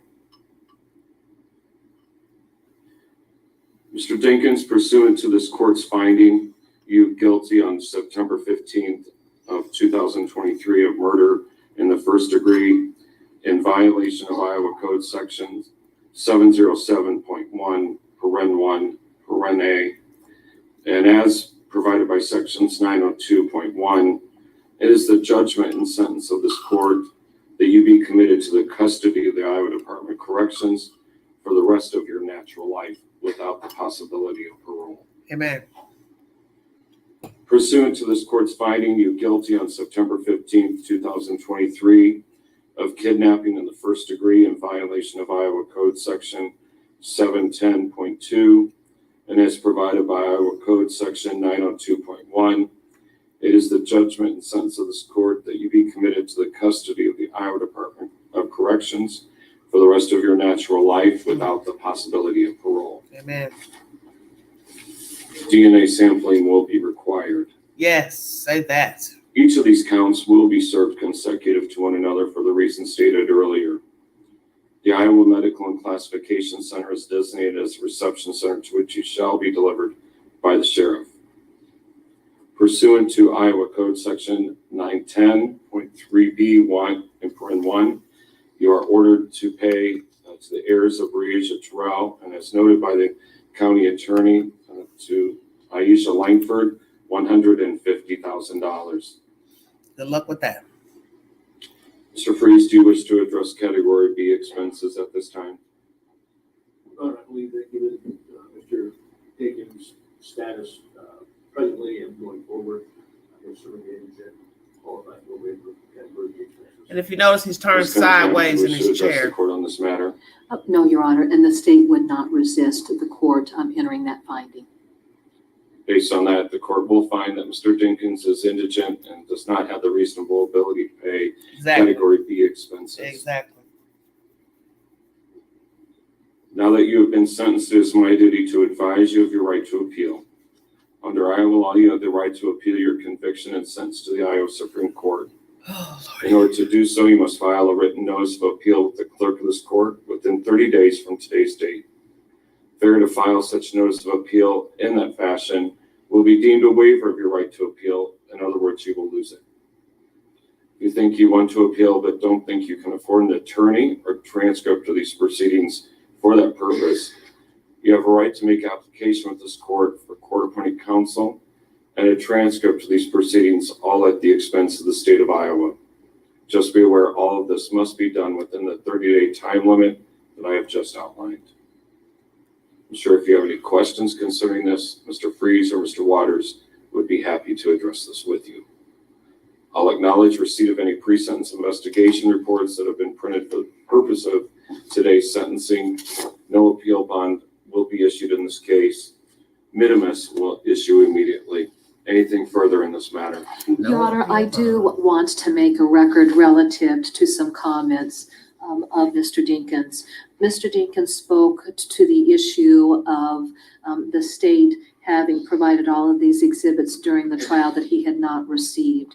The state did comply with all discovery requests that were made. I would note that there were a significant amount of photographs. There were a significant amount of body-worn camera footage that was generated by virtue of officers and their involvement in the investigation, as well as recorded interviews. There is a record that would reflect what was provided by discovery, but I want to speak to the practice of this particular prosecutor when I am in trial. Right. My practice has always been one to make copies of any exhibits that I'm going to introduce during the trial and provide that to counsel. So while they may have received that during the course of discovery, I find that it's very beneficial for defense counsel just to have a copy that I'm presenting to the witness right there on the table before them so that they can follow along as I'm introducing those exhibits.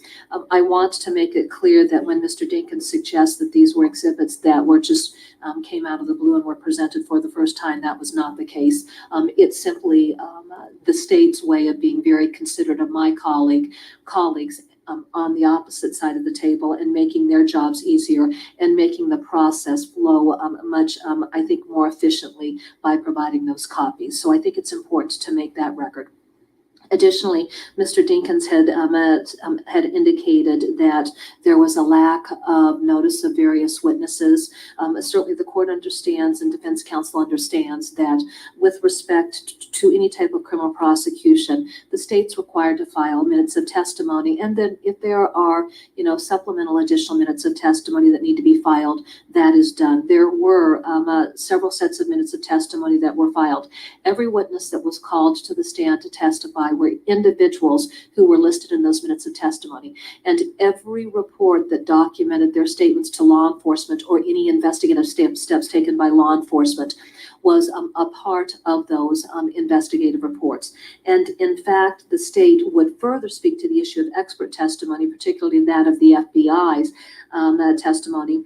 My predecessor, who had been on the case before I took office, had filed additional minutes of testimony indicating there had been a USB drive provided that set forth all of their investigative reports. Even though that discovery had been provided, I went through the process of filing duplicative additional minutes of testimony to specifically identify every one of those individuals and to provide each of their reports that were generated through the FBI laboratory.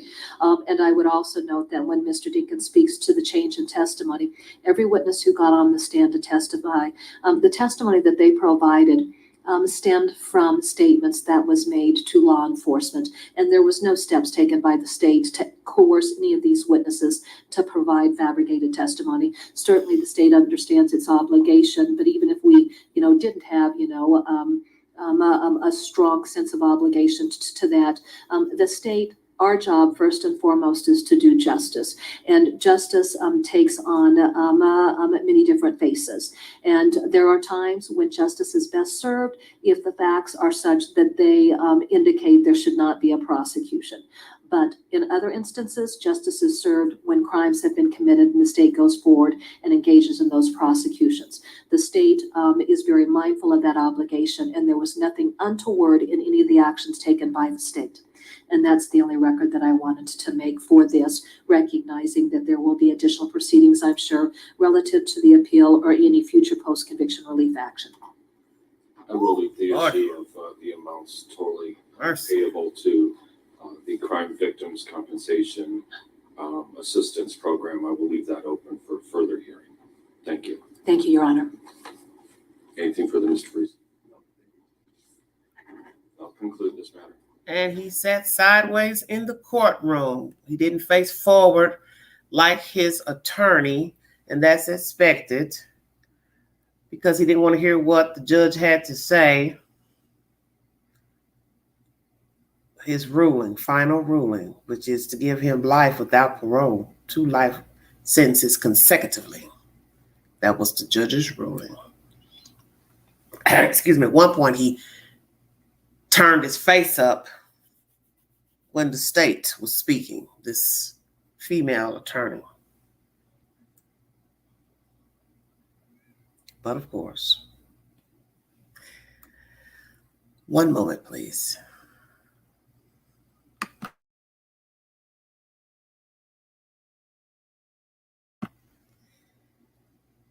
If you need to hear any of this information or watch it, it's in the queue and also on my community page. I will now put a poll up. I'm going to go ahead and do it while I am live. You can mosey on over there to take the poll if you like, pertaining to the mother.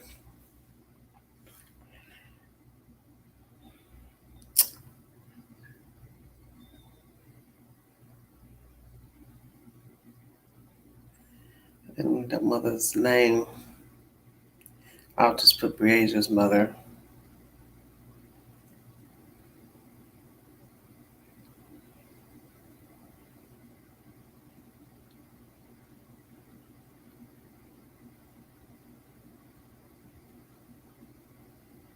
Hold on one second. So tell me what you all think about what was said, what he said.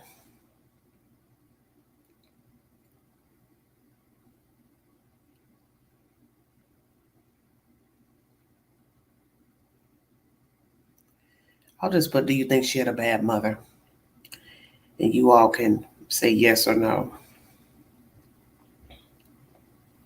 Those will be your two options. I'm not going to give you the option of not sure. Do you think Breasia Taylor's, let me put the, hold on one second,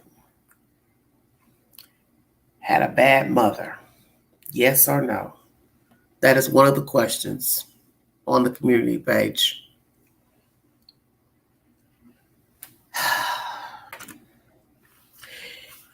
As I was saying earlier in my commentary pertaining to Carly Russell, although she has not murdered anyone that we know of, she's a known liar. And the thing about lying is that once a person realizes that he or she has been caught lying, they have to continue to lie to cover the last lie, and so on and so forth. That is no different than what you're hearing here. I've got to go around and around and around, sugarcoat what's been said by witnesses, the state, the mother, the child, because I know I'm guilty. I know what I did to that girl child. I know the evidence they brought forward against me. I know I can't talk my way out of it, explain my way out of it. So the best I can do is downplay this person's role, this person's conversation, this person's commentary, what I allegedly did, the reasons I did this. He just sugarcoated everything. I'm the one that told you I went to the store. I'm the one. Well, they knew you went to the store, Dodo Bird. They're going to find out anyway.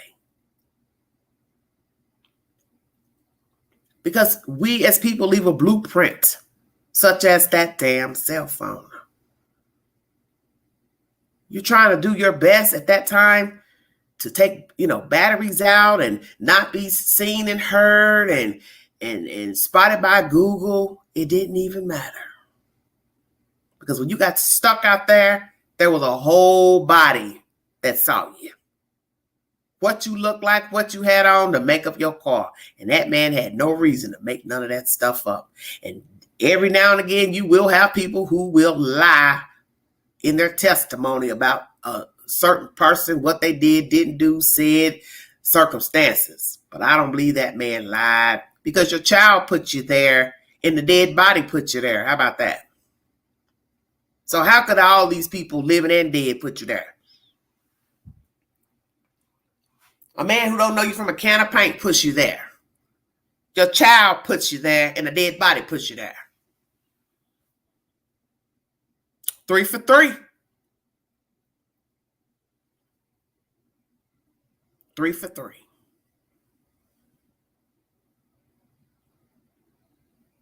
What are the odds a child in your custody goes missing and she's found in a place where you were allegedly fishing and got stuck, I'll wait. In a place you don't live, don't know nobody, ain't got no friends, no family, you don't work out there, nothing. Nothing. Shopping in a place 30 minutes away when just like the state asks your girlfriend, you got bleach at the house? Yes. So who needs bleach 30 miles plus out or 27 miles out? For what reason? Changing your clothes, shoes, everything. For what reason? What was wrong with the clothes you had on that you left the house in with the girl child? I'll wait.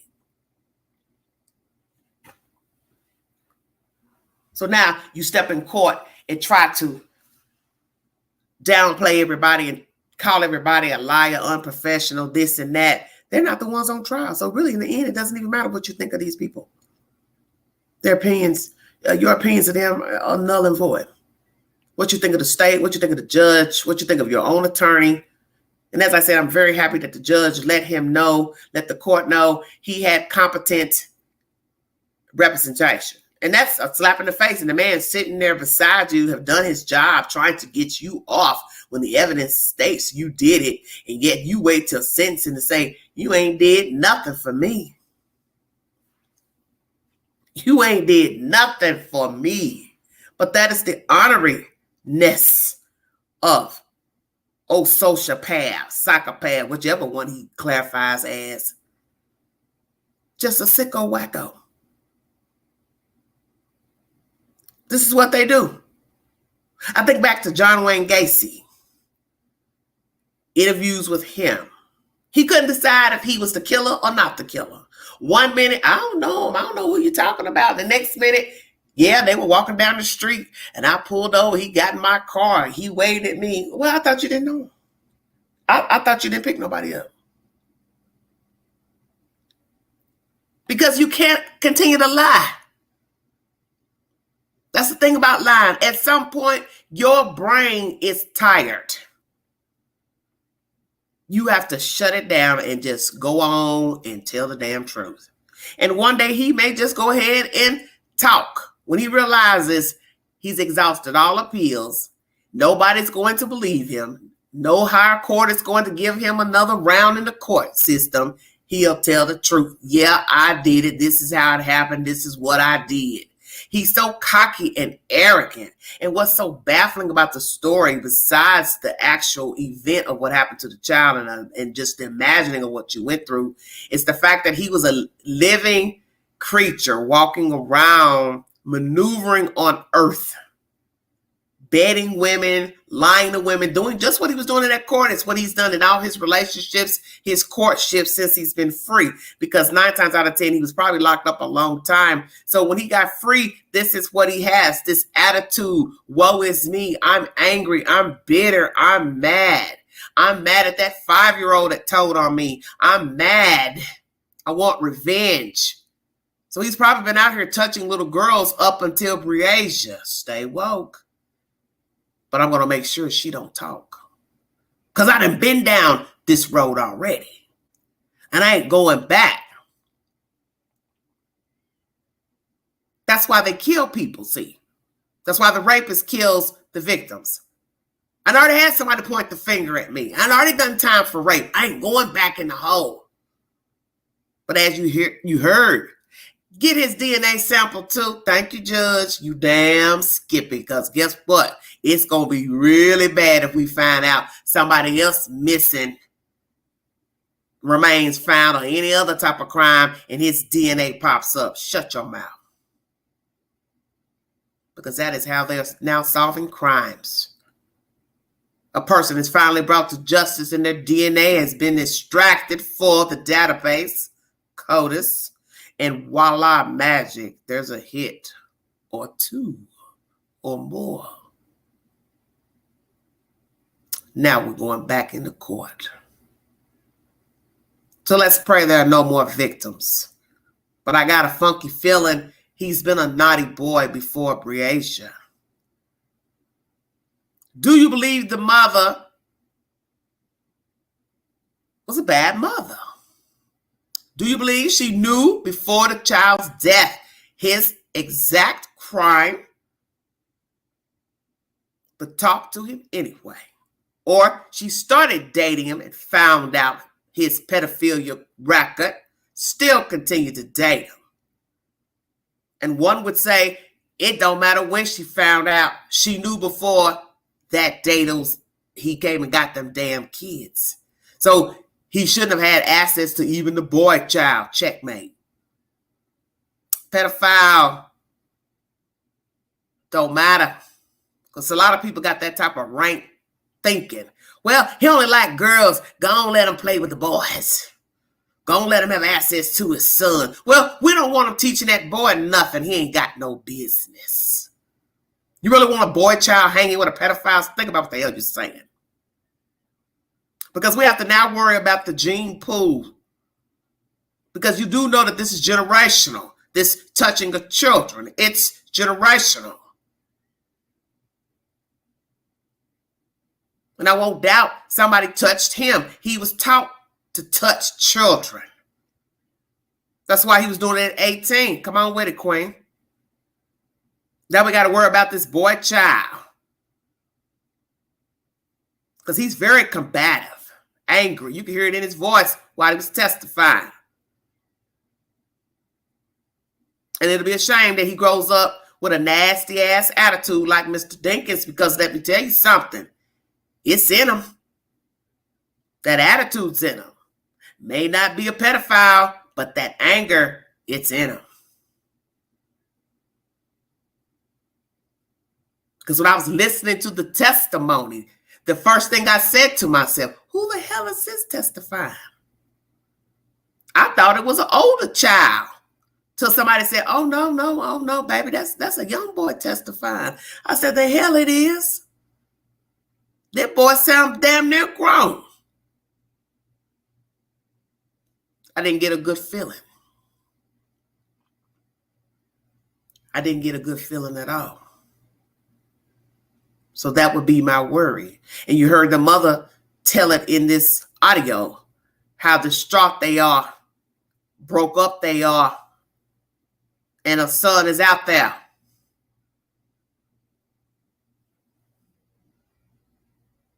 And that's my fear, is that we'll have a part 2. Whether he ends up a pedophile, I don't wish that on any child, but the anger is there, and the anger can lead the boy into the abyss. That's my point. The anger can lead him into a multitude of sins.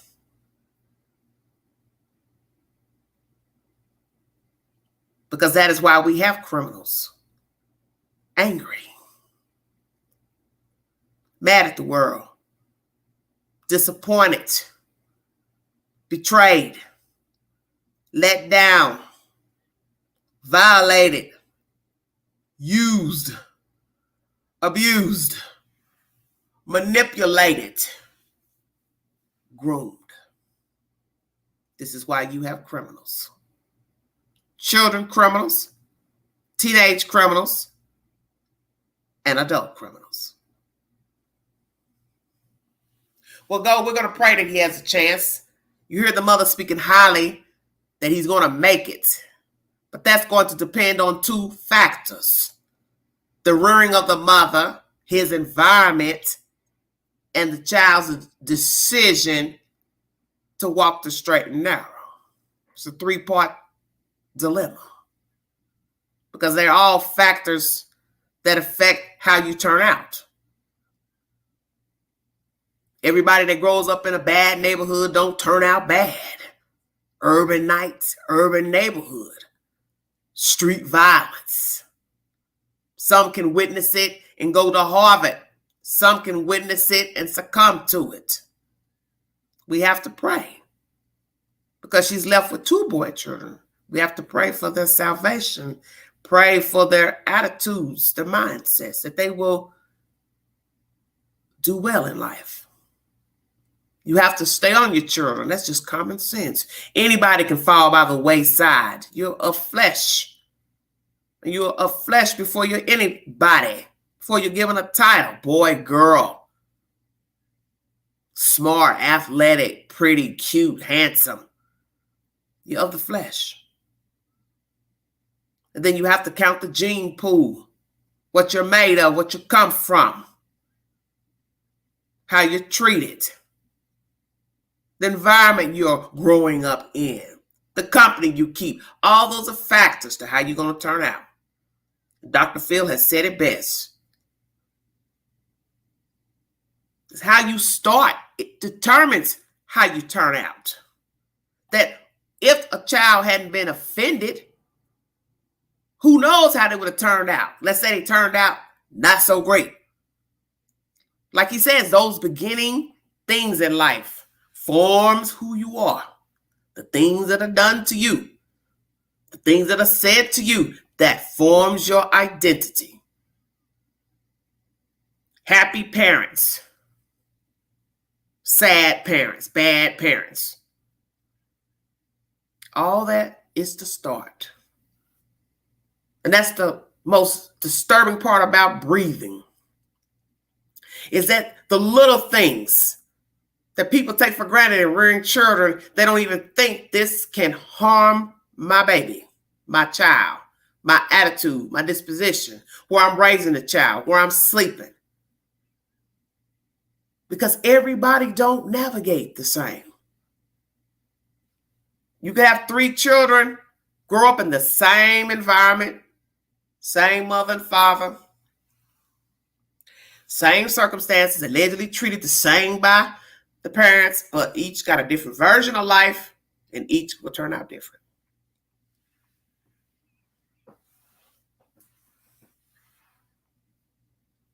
Henry Dinkins, you are a vile creature.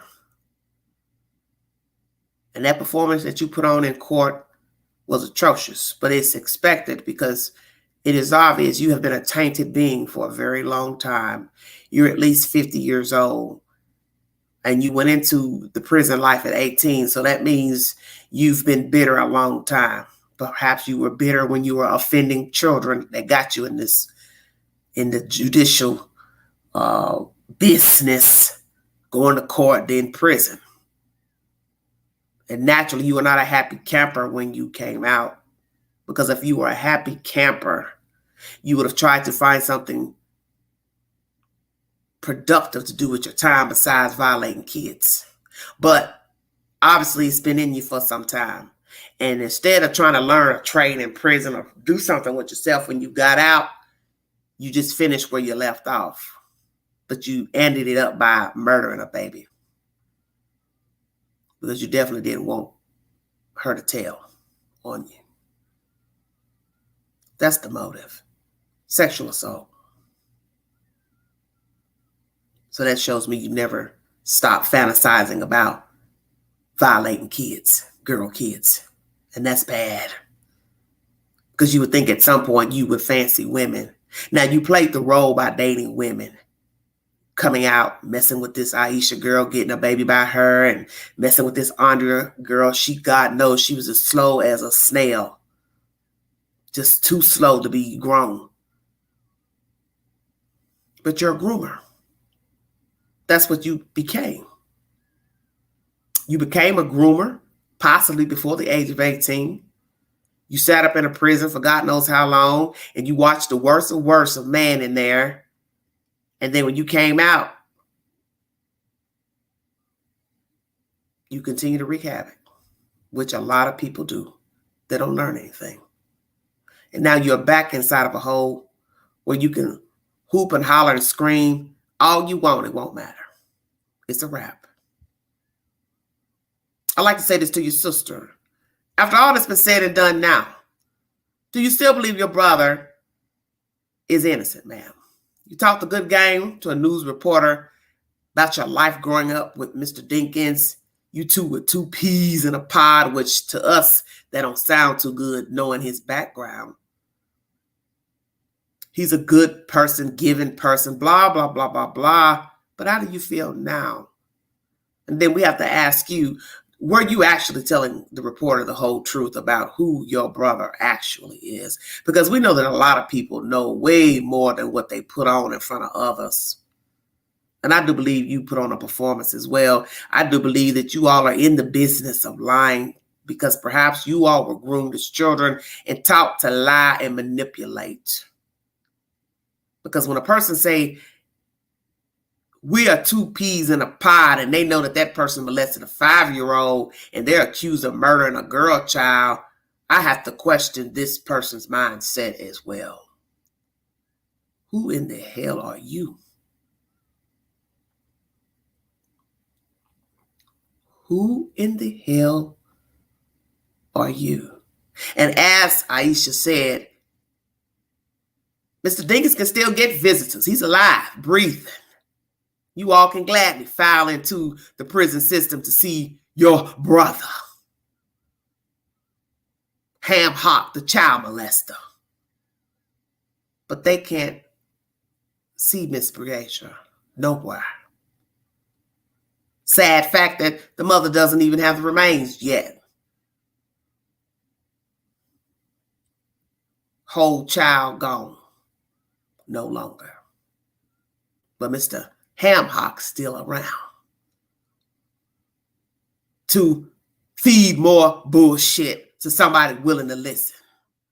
And I'd like to see who is actually going to see him. And why would you engage? Why would you waste your time to go see a child molester? For what reason? After all that's been said and done in the court, all of the testimonies, why in the world would you want to go visit him? That's why I put up those questions on the poll pertaining to children assaults and people rallying behind them, the perpetrators.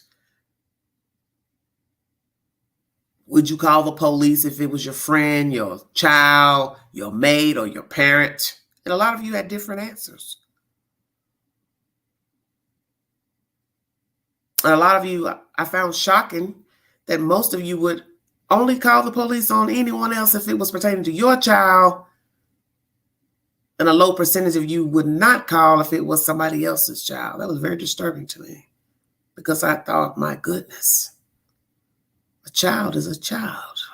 6% of you would not call the police if you knew of your friend, family, mate violating another child.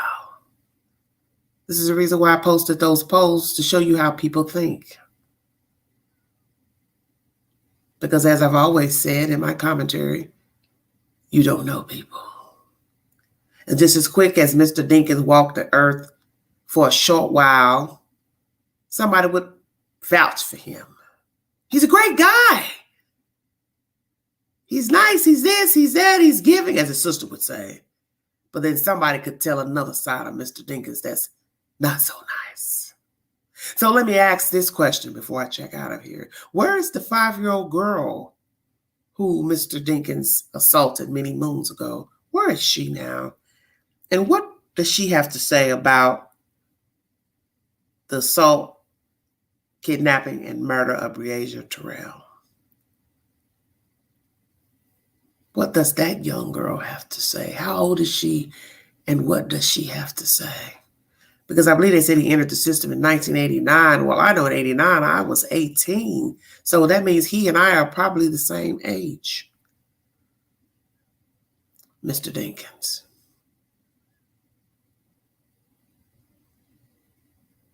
He's tainted. He's been tainted a long time.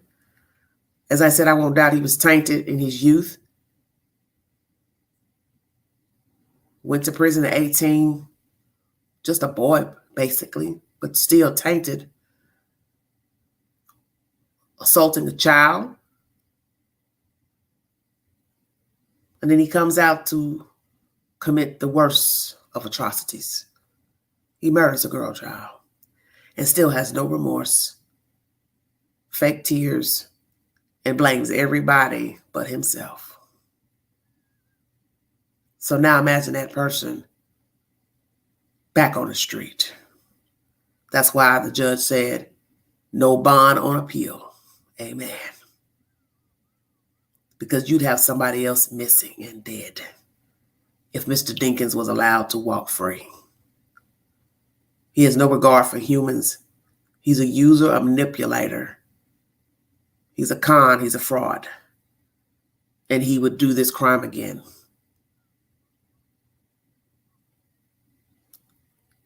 If you see something, say something. Be a part of the solution, not the problem. Mind the children. Know that there is no snitch rule when it comes to the preservation of life of a child. I want to thank you all for joining me.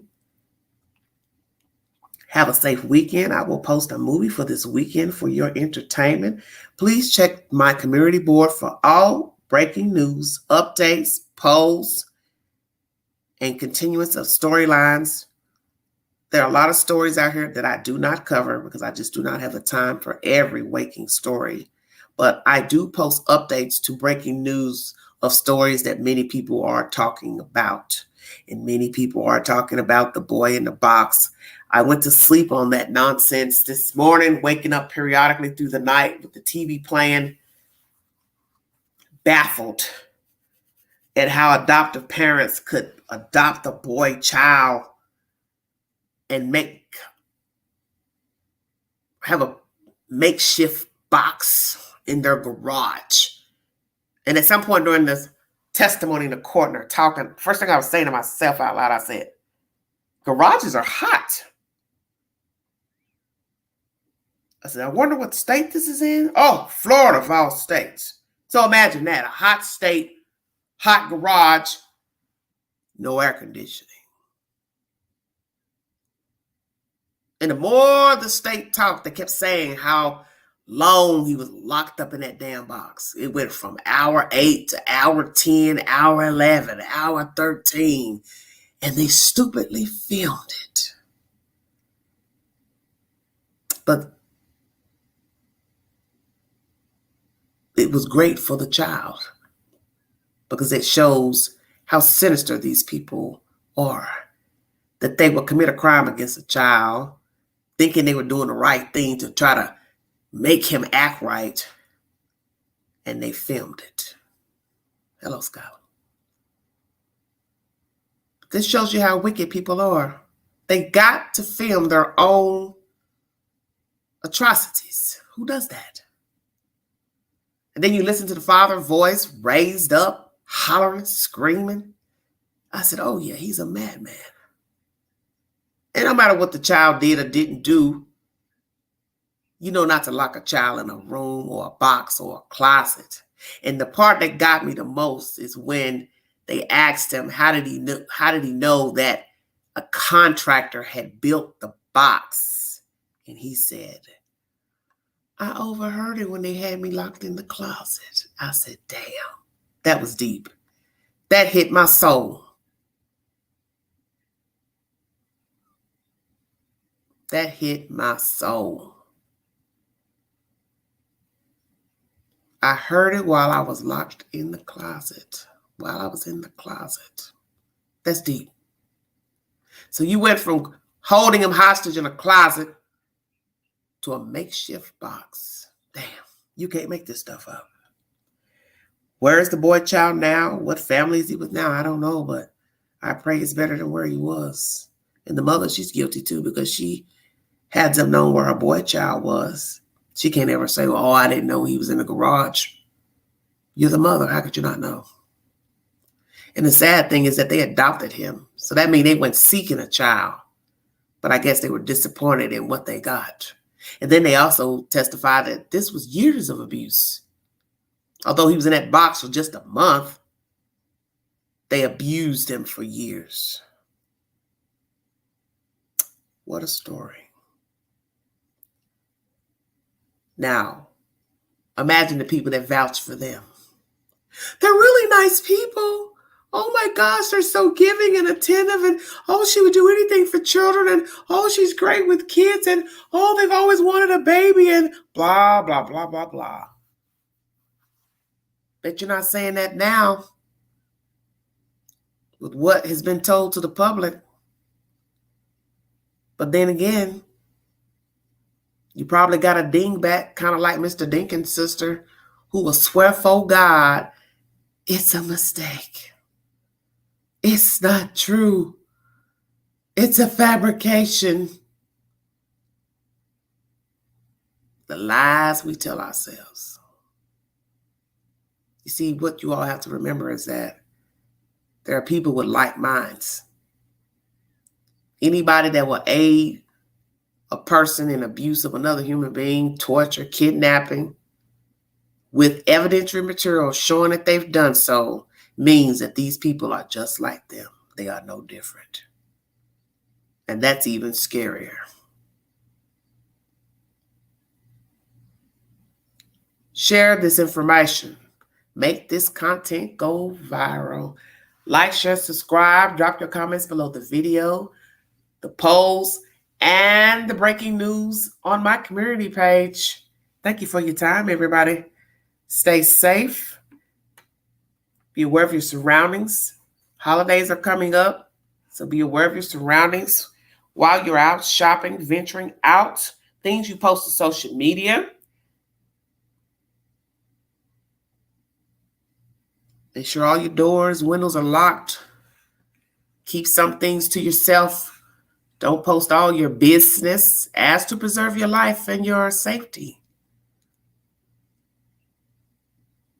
You only have one life to live. This is no dress rehearsal. So let's do it right, everybody. Thank you all so much for the love and following this network. Stay safe. I'll be back with more stimulating content and commentary. Try to find you something to talk about tomorrow. I posed this question to the chat while talking about Mr. Dinkins. You know how I am about getting off topic every blue moon, and I didn't mean to, but it was something on my mind, and there's a reason I asked that question. Would you date or marry a quadriplegic man, if you're a woman in the chat? You already have 3 children, a few children already coming into a relationship. Would you marry a man who cannot walk or run, paralyzed from the waist down? What would be your reason to fall for him, fall in love, date, marry, live with the person? You have children to rear and raise, and naturally the children have to be able to have viable parents that can take care of them financially, mentally, physically, run, hop, skip, take them out, do things. There's a reason I asked that question. I think I asked it for the obvious reason. Now you know it. If you're still a person that wants to have relations with a person physical, you wouldn't be able to have any relations. So how would that work? Can you solely just accept the person as is in a chair, homebound, wheelbound, no physical relationship except for kissing?